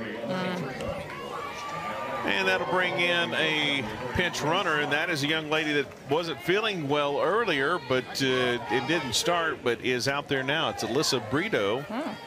Interesting call. Young lady out of Tustin, California. Pinch running behind Wark. Trust us, that's her behind Wark in running position. Another runner for the Sooners in this inning. They have not had an inning yet where they have not had someone on base. Well, that's the way you play championship ball. You have to threaten every single inning. Well, and again, thinking of how well the Cowgirls have played defensively, still down, and that's because Oklahoma just never stops. One right after the other just continues to come after you. 2-0 lead here for the Sooners as Lexi Kilfoyle remains in the circle, and there's a strike to Grace Lyons. I listened to you this last week, talked to Coach G about, you know, the effort that Patty gets from her players, and it's 100% every single time, and he's working towards that with his players as well. That's a goal that each team, I think, has to have if you're willing to climb up the ladder and be a championship team. Yeah, you know, the Cowgirls are ranked #2, and you're talking about getting better, but you have to if you want to equal what the top teams, the teams that win the championship every year. That bunt laid down. Bloodworth makes the throw. Not in time. So after a ground out and a 2 RBI double by Lyons, now she's got her second hit with that bunt single. I wonder if caught Bloodworth sleeping just a little bit, but that bunt was perfectly placed. Everybody had to come for that ball. Yeah, you know, if you bounce it, it's usually trouble for the runner, but it just still had momentum and went far enough, deep enough that Bloodworth had to get it instead of Tuck, and the throw just not in time. So now runners at first and second with nobody out for the Sooners.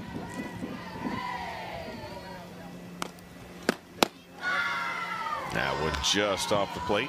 Ball one to Haley Lee, the catcher. Flied out, grounded out, and very capable of leaving the yard. We saw her nearly leave the yard. She actually left the yard, but her ball got brought back in by Cheyenne Factor in the second. And an outstanding defensive play. You got to make sure you keep it down with this young lady. That one missed, ball 2. Cowgirls have to get an out here just to turn the momentum just a little bit.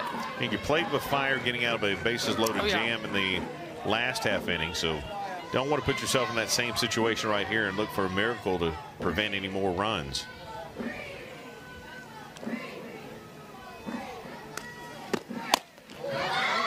That changeup missed. Ooh, just a little bit high for the umpire, I guess. On the day, Lexi Kilfoyle has only issued 3 walks, has 3 strikeouts. And again, activity in the bullpen for the Cowgirls.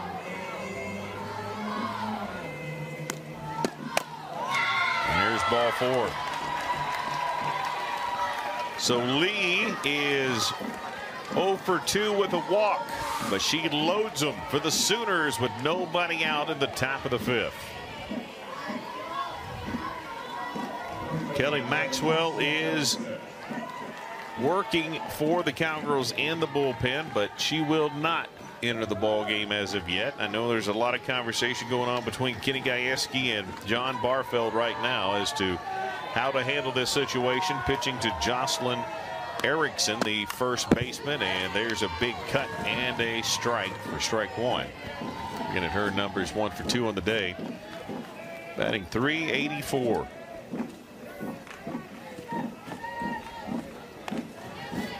Six-hole hitter, batting near 400 for Patty Gusso. She did strike out in the second inning, so that's still always an option. With Lexi Kilfoyle being able to mix those speeds, she's got to make sure she gets those speeds on the outside part of the plate. That one runs off the plate for ball one.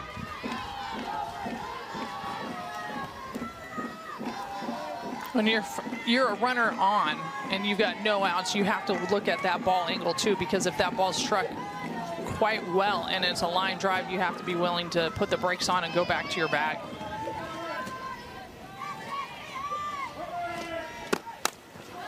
That one is going to be hit out of play just barely. That wind nearly brought that ball back into play. It looked like it was going to be well foul.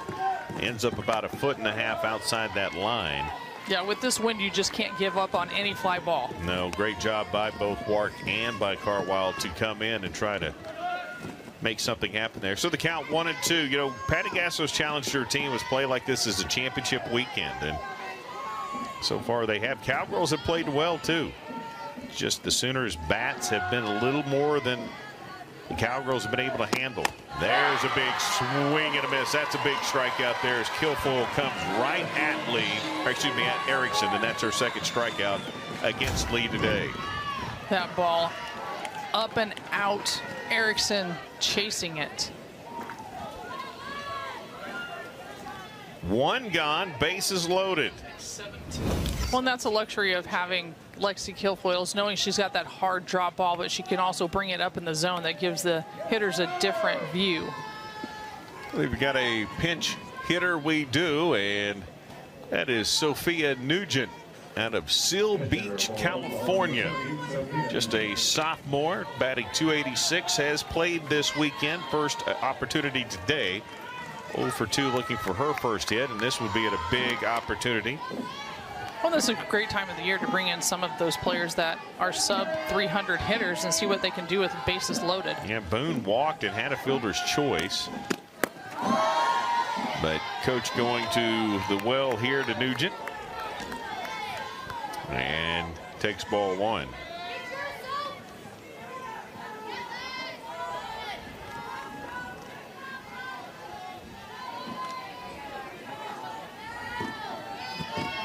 Got to be very mentally sharp right here. Both teams trying to hold it into check. There's a foul down the left base side, just outside the base.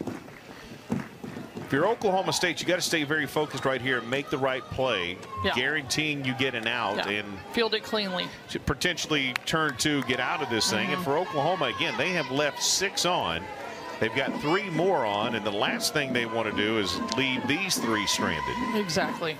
And Brito at third base, just want to point out that her leadoffs are in foul territory, knowing that if she's hit in fair territory by Nugent, she's out.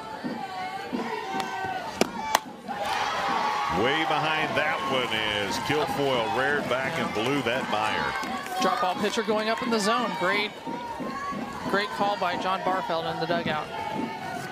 So the count 1-2. This is where you earn your money when you're starting to face pinch hitters and making sure you know exactly what they'll chase, what they won't chase, what they've done in this series already. Oh yeah. Well, it's a great thing and not so great thing about having that third game is you've got a lot of tracking that you've done those first 2 games. That one inside, got to be careful, can't let it come in and graze her.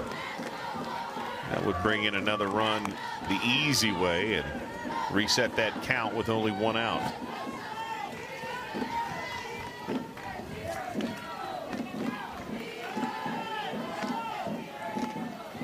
Everybody looking in on that wrist. Another big moment in this ball game. That one is hit. They will try to force it home. They get it, and that's the second time we've seen that in as many innings. Great job by Bloodworth. Came home, and makes the play for the force out, and 2 are gone here in the top of 5.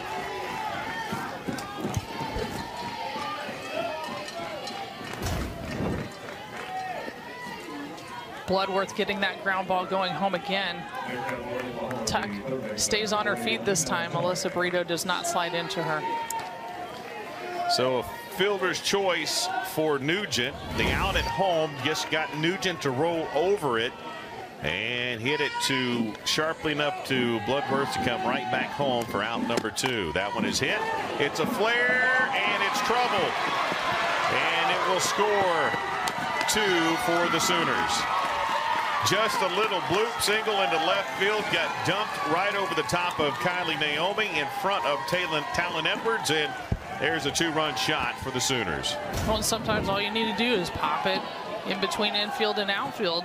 You get 2 RBIs, and Talon Edwards didn't keep that ball in front of her. That's the tough one, because those short hops for outfielders, you don't work on those quite as often, but you have to keep that ball in front of your body to at least have a chance of making that throw to home plate. Yeah, you could have kept it to 1, or at least had a play at home had that happened. Right. But, you know, you could see the great effort by Kylie Naomi, but again, that wind just kept trailing it out in front of her, and she couldn't get there.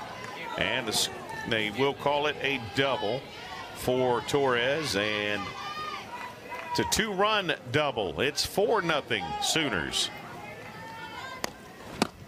Oof. That's one of those ones we used to practice, you know, turn your body and let the ball hit you. That ball was well in the batter's box, so you weren't leaving your body over the plate to get hit. Quincy Lilio did draw a walk, 0 for 1 otherwise today.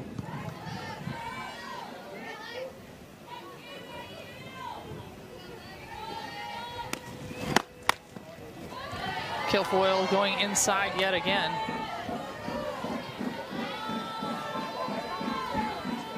Hitters count here. You have to be ready to pull that trigger if that ball's where you're looking in. Are you looking, you know, plate out, plate in? And it looks like here, Lilio's looking plate out. Well, you know, you think about it again, Lilio getting the start because Brito was out at first, or out at third rather, and so a little bit of a change. And opportunity right here. That one misses 3-0, but how do you, you know, as a few opportunities, you want to go hit, right? You're not trying here to walk. Now 3-0, you may not have the green light, but at a 4-0 lead, maybe you do. Maybe, we'll see. Keeping in mind, it does turn over the lineup if whatever happens here, if she's able to get on. It's much easier to face Coleman at the top of the lineup with nobody on base. And there's a strike. She was taking all the way and was already taking her base when she got called back so rudely by the home plate umpire. That's an interesting way to put it. Unpack your bags for now. Yeah, you don't want to second guess umpires. You stay in that box with your bat high until they make the call. 3-1. There's a strike, and again was headed down that base. Count runs full. Now that is old school. In today's world, you draw a walk, you might even bat flip. Right. We see a little bit of everything in today's world. Well, a great job by Kilfoyle coming back from a 3-0 count all the way back. And just obviously she's got an open base, but this is another big moment in this game, trying to keep it to 4.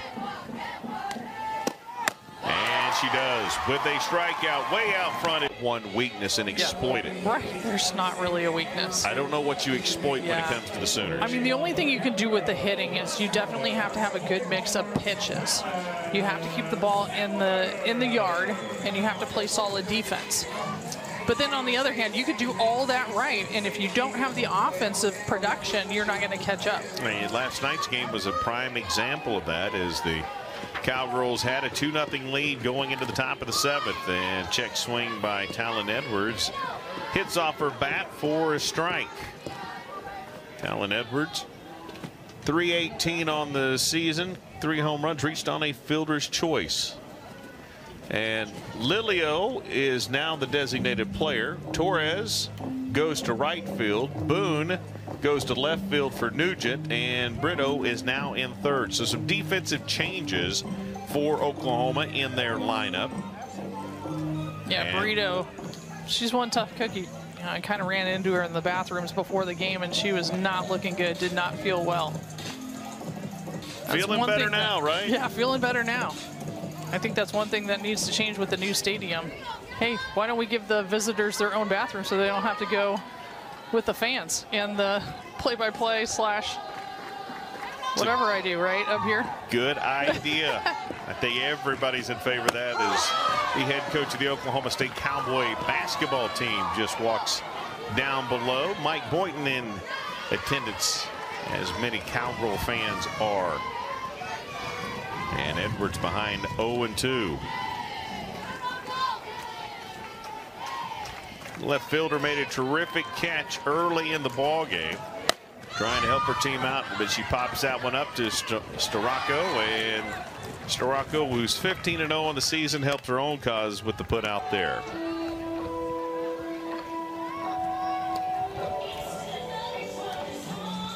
Now to bring up Stillwater, Oklahoma's Taylor Tuck. 3 for 3 yesterday.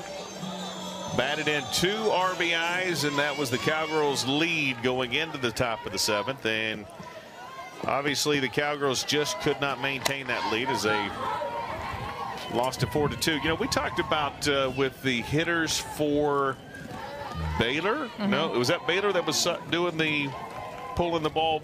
Yes. Yeah, that made that change. Yes. And we've seen her do this pretty much this weekend. Does the same thing. Puts the bat out there for the timing and line of vision, and we've seen her do that all. And again, it worked yesterday to the tune of 3 for 3 in the first part of that ball game. Well, and the Cowgirls have to have somebody step up and be a leader, not just an example, but somebody whose voice is loud. That was a good hit ball, but right to Lyons for out number 2. Cowgirls down to the last out here in the 5th. Now to bring up the third baseman, unless Claire Timms will come in. Well, let's wait and see who it'll be. That's who has been pinch hitting some for Bloodworth. Wait and see who that is. Bloodworth still standing there as you get a chance to see what's going on. And we're going to see Lexi Kilfoyle maybe come in and bat. Okay. As we may have a pitching change, right? So possibility. Yeah, so we'll see how they play this.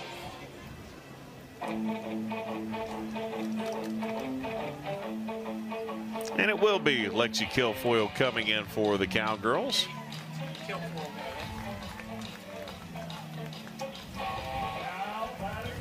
Out of Land O'Lakes, Florida, the 6'2" senior batting .250. She hasn't had as many at-bats this year. She's been focusing mostly on pitching. Pitching's her #1, but she does have a powerful bat. She will step in. This will be her 29th appearance at the plate this season. But you're right, a lot of that early on, they did not let her hit, fighting through some injuries and other things, and really wanted to focus in the circle, but she has been a more regular here in the second half of the season. It's ahead here 1-0. That one connects.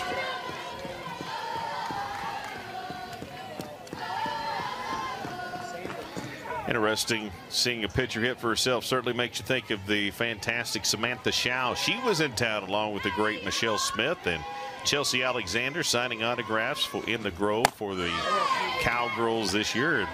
There's 3 greats to talk about, right? There is 3 greats to talk about. I mean, Samantha Schau somewhat put Oklahoma State's transfer portal on the map. I would say that she put them on notice for sure. Came here, had great success, and you follow that up by Miranda Ellish, who was hit for herself, same type of thing. Michelle Smith. It's always interesting to hear Michelle Smith talk about how different the bats are today. They're so much lighter and much easier to swing and make contact. Yeah. But you just poke it out there, and all of a sudden it goes over the fence. Still has a lot of juice in those bats, even though they are lighter. We had to swing with like everything we had in us.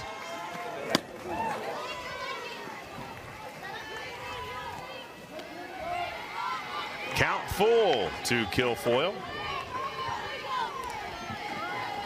She's looking very, very patient at the plate.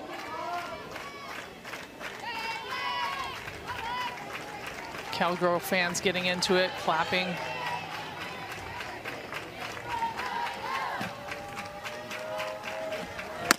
Out in front, and there's strikeout number 100 on the season for Storako. Catches Oklahoma State, Oklahoma. It's not about getting into postseason. For those other 4 teams, it is. If you can win, that's most likely the only way we'll see another Big 12 team in. So big for those teams for sure. Well, and I'm not going to count Baylor out. They've had, I mean, they've battled this year, and I think that their program has produced some great athletes, and they've been competitive. So I wouldn't count them out. Well, and you consider who that one in that loss column to the Sooners is. Again, it is the Baylor Bears.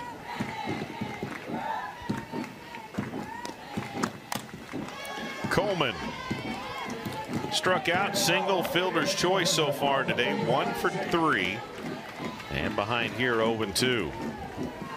If you're Oklahoma State, it is imperative not to give up any more runs. Oh yeah. With only 2 at-bats left, you just, it's almost 4 looks daunting. 5 or more, almost impossible. I would say the 5 mark is where you see teams just kind of folded just a little bit. 4 is still in striking distance, but Oklahoma State definitely needs to get base runners and move them around. That's the thing. I mean, you get the base runners on, you leave them on, and when you're OU, you can afford to do that. You're ahead. But Oklahoma State cannot afford to do that. Coleman stays alive by slapping that one out there, and count 0-2.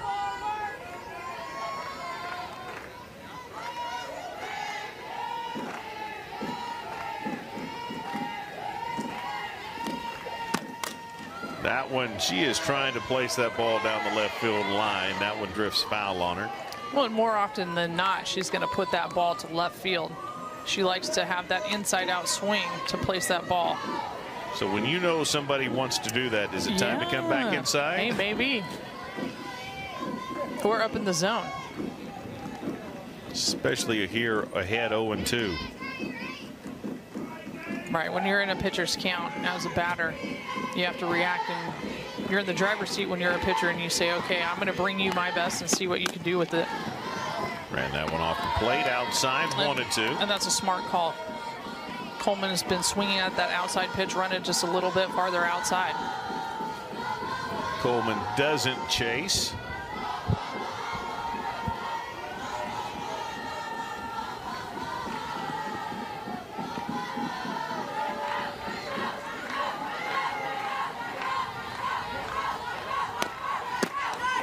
And hits Coleman. I think that's the 3rd time in this series she's been hit.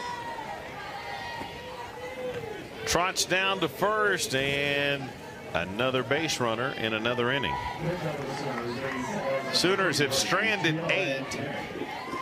Well, and I think, you know, Lexi Kilfoyle's running the ball inside like we talked about, because, you know, Coleman wants to go to that left field, but that one just ran in just a little bit too far. It's tough to have Coleman on base. Speed, top of the order, nobody out. They got a tear in the pants. Is that because it happened this game and they just didn't want to spend the money? No, I saw her in pregame. She had it in pregame. So that's a battle. You love having that. Just means you're playing. Doesn't matter the uniform. No, I earned that scratch. Leave it alone. As Tiara Jennings steps in, clutch player, has been all year long. Behind here 0-1. See if Patty puts runners in motion here. Oh, that's close on the knees right there. Count 1-1.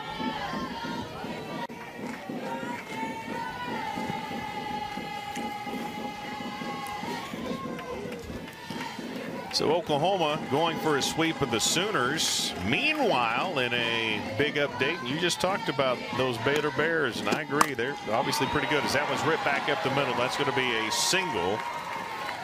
So after the walk, now a single, nobody out, and the Sooners have runners at first and second, but the Baylor Bears have completed their sweep of Texas, and that's a big series get for them. Not only a series, but a overall, and that gives the That certainly gives them credence for what you were talking about before, being an NCAA qualifier. I'm telling you, don't count them out. They're fighters.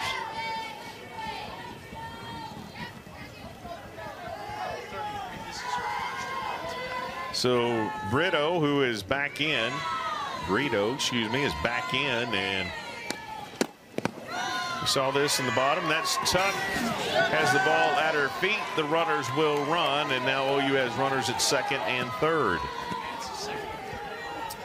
Runners for OU are so aggressive. They see anything down in the dirt that catcher cannot come up with, and they're already ready for that next base. You know, it's interesting listening to the issue or the media availability for Patty Gasso. She said, when I watch Oklahoma State, they run like we do, they hit like we do, they defend like we do, they pitch like we do. I feel like I am watching our team in the mirror when we're preparing for them.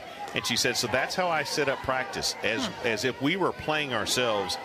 The difference is Oklahoma's just had more runners on the bags and able to run the way they want to. Yeah. Cowgirls tried it, got caught stealing. Exactly.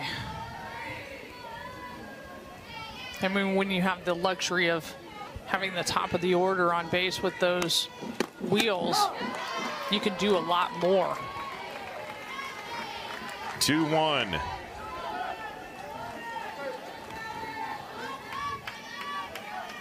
So we'll see if runners are ball angle heading to home. You can see the infield for Oklahoma State playing in front of the baselines. Oklahoma coming into the day 40 of 48 successful stolen bases. That ball just floating out of the zone just a little bit wide. 3-1. There is an open base, but with no outs, you really need an out here for Oklahoma State. Yeah, you don't want to put yourself in the third consecutive bases loaded situation. Yeah. You're just asking too much. That one is hit. Bloodworth, it's a foul ball. Made contact with it just outside the line. Patty Gasso doesn't like the call. Now she's going to talk it over, and interesting to see if she wants to challenge the call. Just outside that line. Boy, it's close. Yeah. It's very, very close, but it does look like it's on the outside of that line, and it is.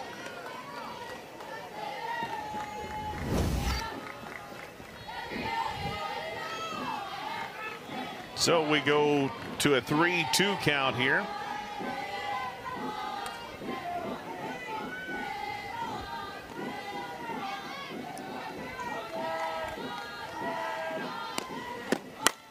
That one is popped up, and Wark will come over and make the play. So one gone with runners at second and third. Good pitch right there by Lexi Kilfoyle. Got Sanders to pop that up. And there's out number one. And that's a big out. Even though it's one, with runners on second and third, you need all those pop-ups you can get. Undoubtedly you do. Sooners with 7 hits on the day, the Cowgirls with 3.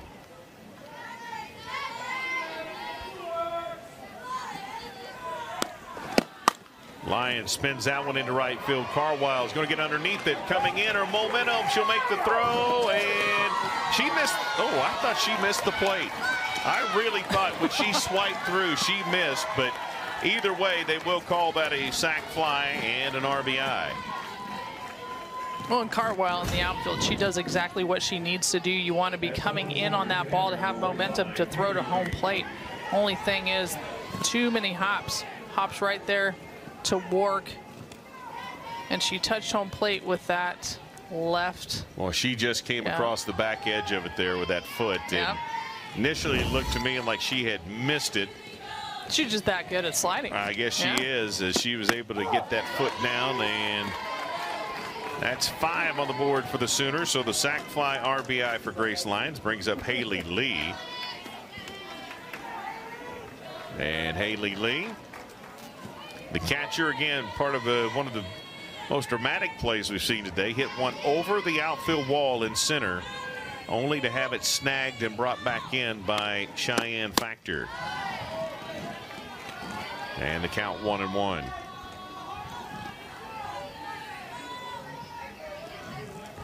Sooners scored 2 in the third, 2 in the fifth, 1 more here in the sixth.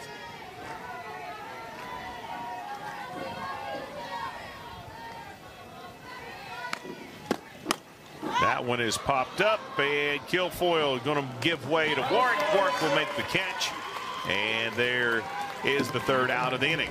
Cowgirls got some work to do. Only a couple of at-bats to get it done. This is Big 12 Now on ESPN. You can get it. Oh, yeah.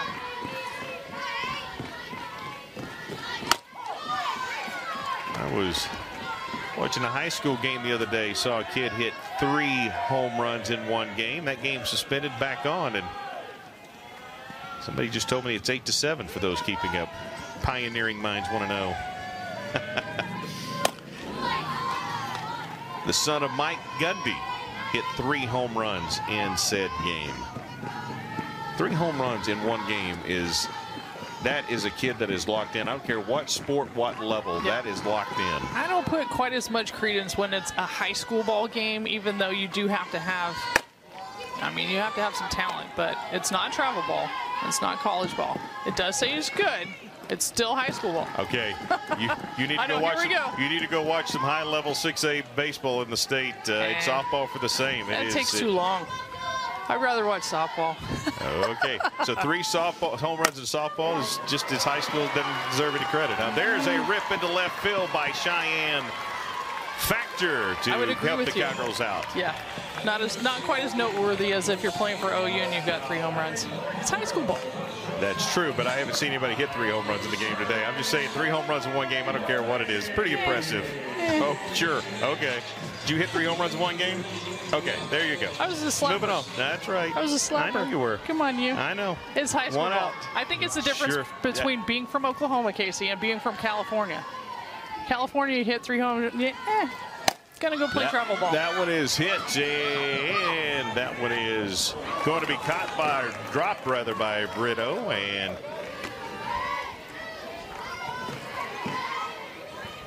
that will keep Kylie Naomi alive here, giving her team a chance with a runner at first.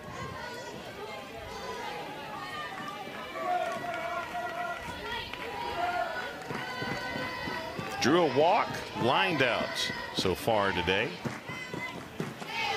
And takes that one inside for ball 1. 1-1. So how does Oklahoma State make it back from a 5-run deficit? You've got to get a runner on, you've got to move her over, and it's just one at a time. The problem is innings are running out, so it really is go time for Oklahoma State. Yeah, you're in a situation you can't manufacture runs because you don't have enough outs and down too far, so you got to have some.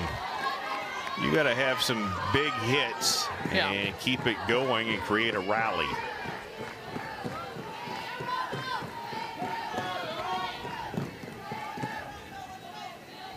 And for Kylie Naomi, this would be a great time to break out of a slump. For sure. She has struggled so far in this series. That one is hit sharply into left center, and Coleman over to make the out.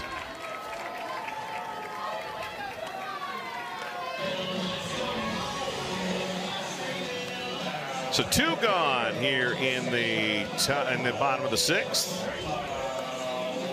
I'm going to bring in Michaela Warren, who's 1 for 1 today, batted .333. Again, you don't need a home run here, but it would certainly help your cause. Try to climb back in this with keeping this inning alive and keep you going with one more out yet to get here in the 6th and one more at bat in the 7th. Yeah, if you can focus on just hitting the ball in the middle and line drives, don't try to do too much.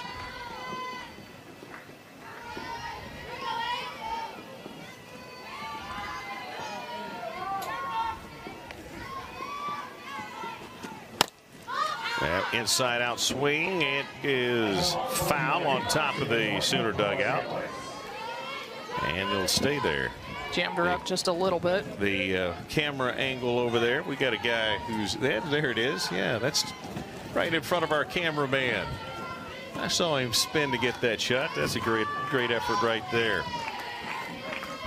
on Senior Day here in Stillwater. That one is hit down the line. It's fair. That will be a double. Will it score one? It will. That's going to be an RBI double for Michaela Wark, and the Cowgirls are on the board. Sound the horn. That's exactly what the Cowgirls needed, is a shot in the arm. Wark placing that ball down the right field line. You can see just gets past Erickson at first, goes all the way almost to the corner. Coming up with the throw is Torres to second base. They were not even going to try to get Factor at home. They wanted to try to keep Wark off of second base and in scoring position, but that's where she ends up. So the Cowgirls have a little something working here in the bottom of 6. Finally on the board, 5-1, and Morgan Wynn, the designated player, will have a chance. Struck out her last time, but she's got a runner there at scoring position with an opportunity here. Stracco going ahead very quickly with that ball straight down the middle of the plate. If you've looked at all at the charts, you know that Wynn is not a first pitch swinger, and then she has to try to climb back out of the hole. That one is spun back over the net. She's behind here 0-2. Single and a strikeout, and a single right here would give the Cowgirls again a little bit of a 2-out rally, 2-out momentum.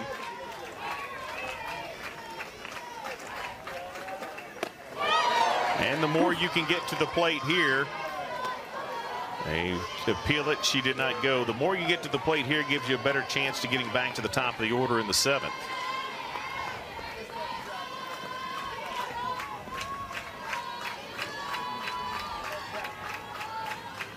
Oklahoma State doesn't need to tie the game this inning, but with the way they've been hitting, that's probably their best bet at staying in the game.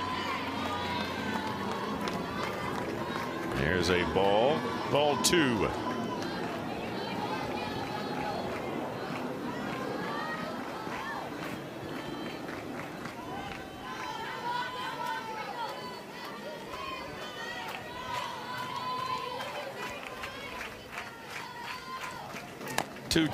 Staying alive is Wynn as she chops that one foul. I mean, that's a hard part when you get deeper in the count, is you have to swing at those ones that are a little bit off of the plate. You take the one down the middle of the plate for the first strike and then dig yourself into a hole.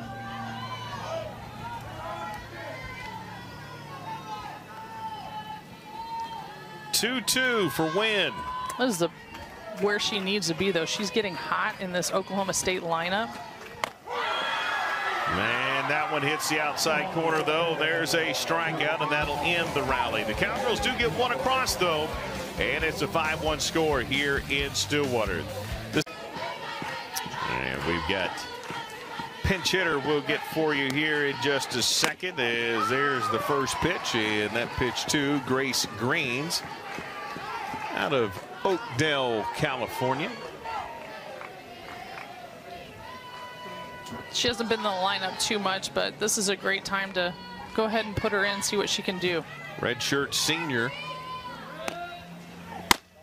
And she's even in the count at 1-1.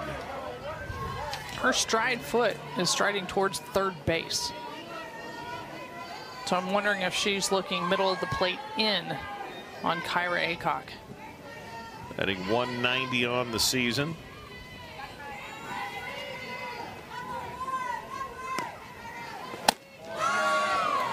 That one misses outside. 2-1.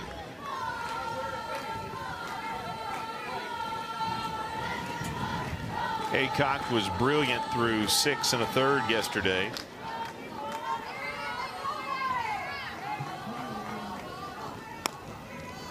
Coming in here to close it out tonight for the Oklahoma State Cowgirls. 6 1/3, gave up a couple of runs. She was seen by the Sooners 3 times through the rotation, and that's part of the reason why she came out of the game, just to give OU a different look at a different pitcher.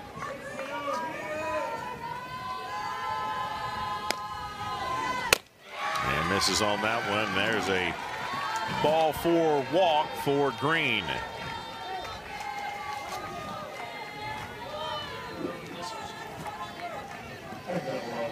Laycock does like to get up on top quickly, even though she walked the green.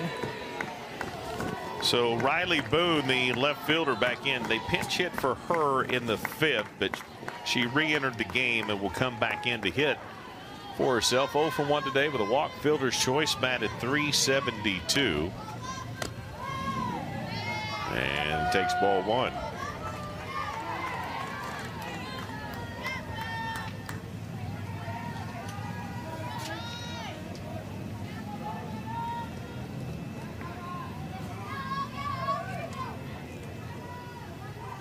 Green, not likely a threat to run. And the Cowgirls going to try to turn 2, and they throw one away. Comes right back, so they get the out, and they get the out.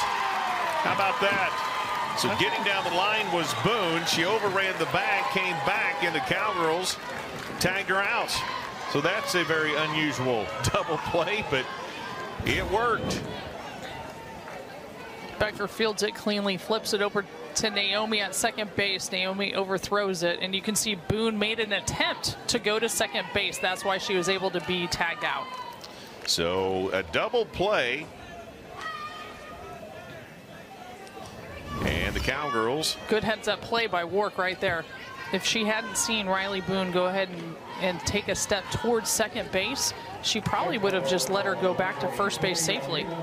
So Wark able to help out Kyra. Again, they got the lead runner, so it was a fielder's choice, but then she made that attempt, tried to get back to the bag. Wark cut her off, tagged her for out number 2.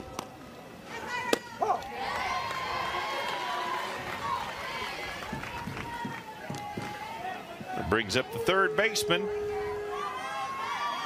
Alina Torres.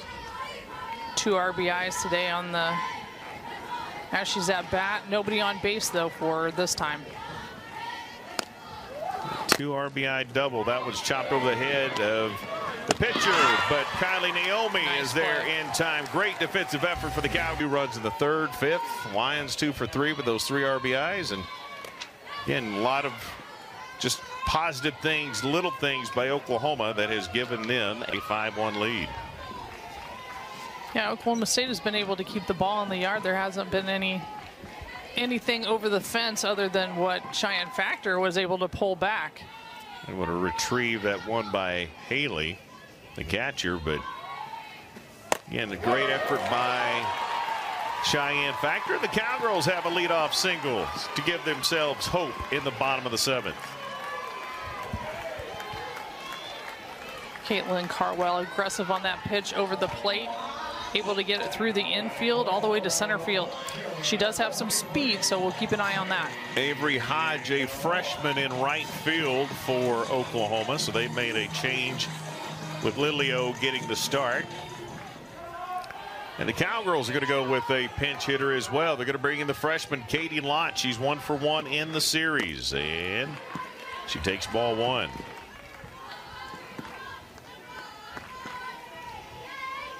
And this is a spot where Lott, she's been in the dugout watching for the last, couple of hours or so. So she should know exactly what Sirocco is throwing.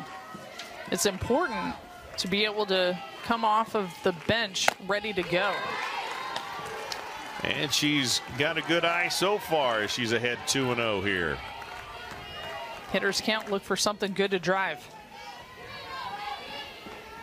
Need base runners, and the Sooners believed at the top of 7 yesterday. See if the Cowgirls have that same belief in the bottom of 7 today. Trailing by 4, though. 2 runs versus 4 is quite a bit difference, but you got to have that belief. Yeah, playing with passion is something that's active. Playing with emotion is reactive. So at this point, Oklahoma State needs to make sure they tap into the rep. 3-0, and there's a strike.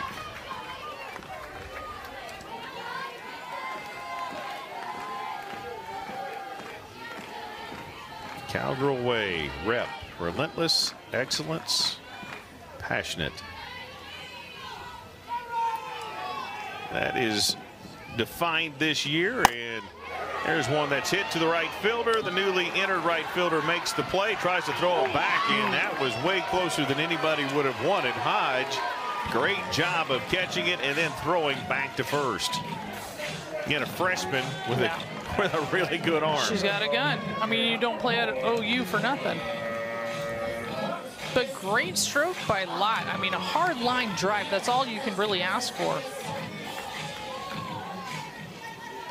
Now to bring up the senior catcher and what could be her final AB at home in the regular season.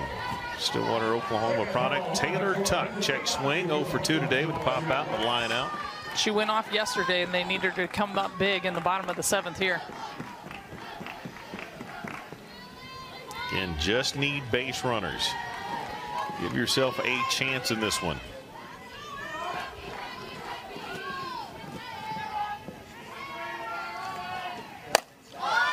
Pops it up, third baseman over. Brito is able to get there and makes the catch for out number 2.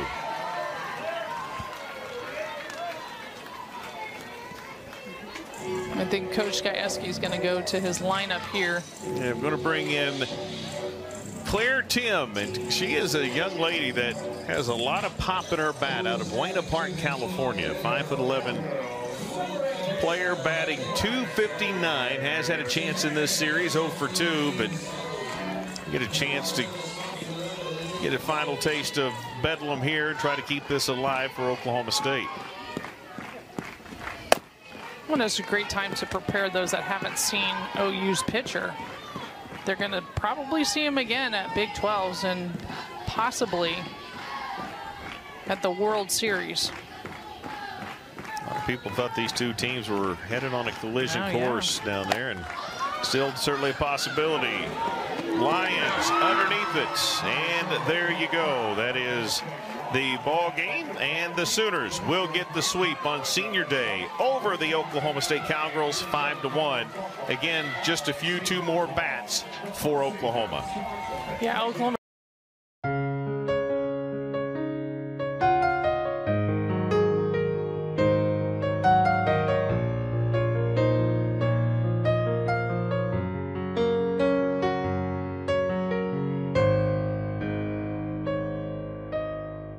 Whenever I look into your eyes, I find less peace and love for me. You are everything that I have ever wanted.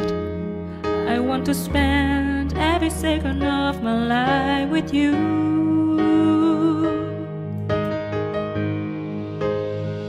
I don't know if some kind of a magical if agreeing with you.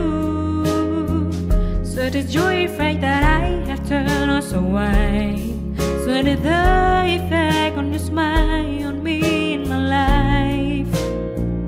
Baby, you are and will remain mine forever and ever.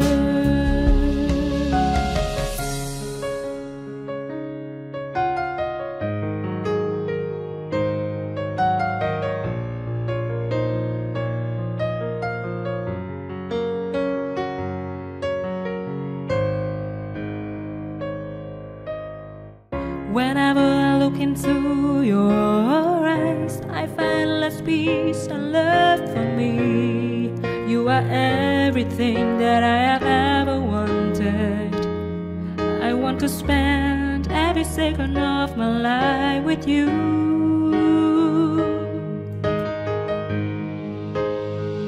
I don't know if some kind of a magical if agreeing with you.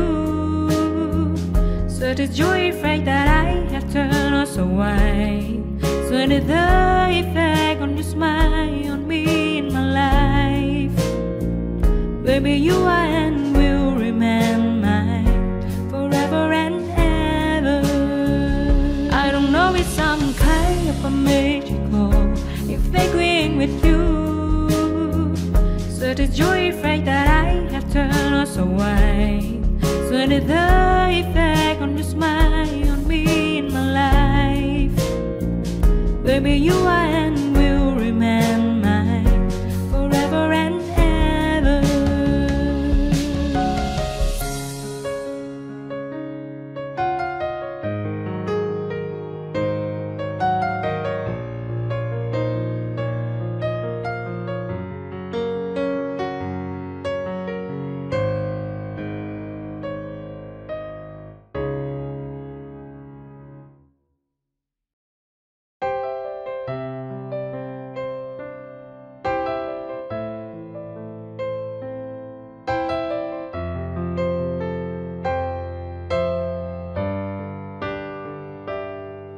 I never want to leave you at any cost. I have given all my efforts to be with you.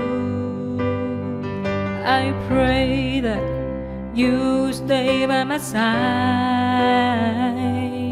and keep my promises. You are the best part of my life. You will fill my life with so much love and heart, with internal happiness. Imagining my life without you seems impossible now. I'm fortunate that I have for you.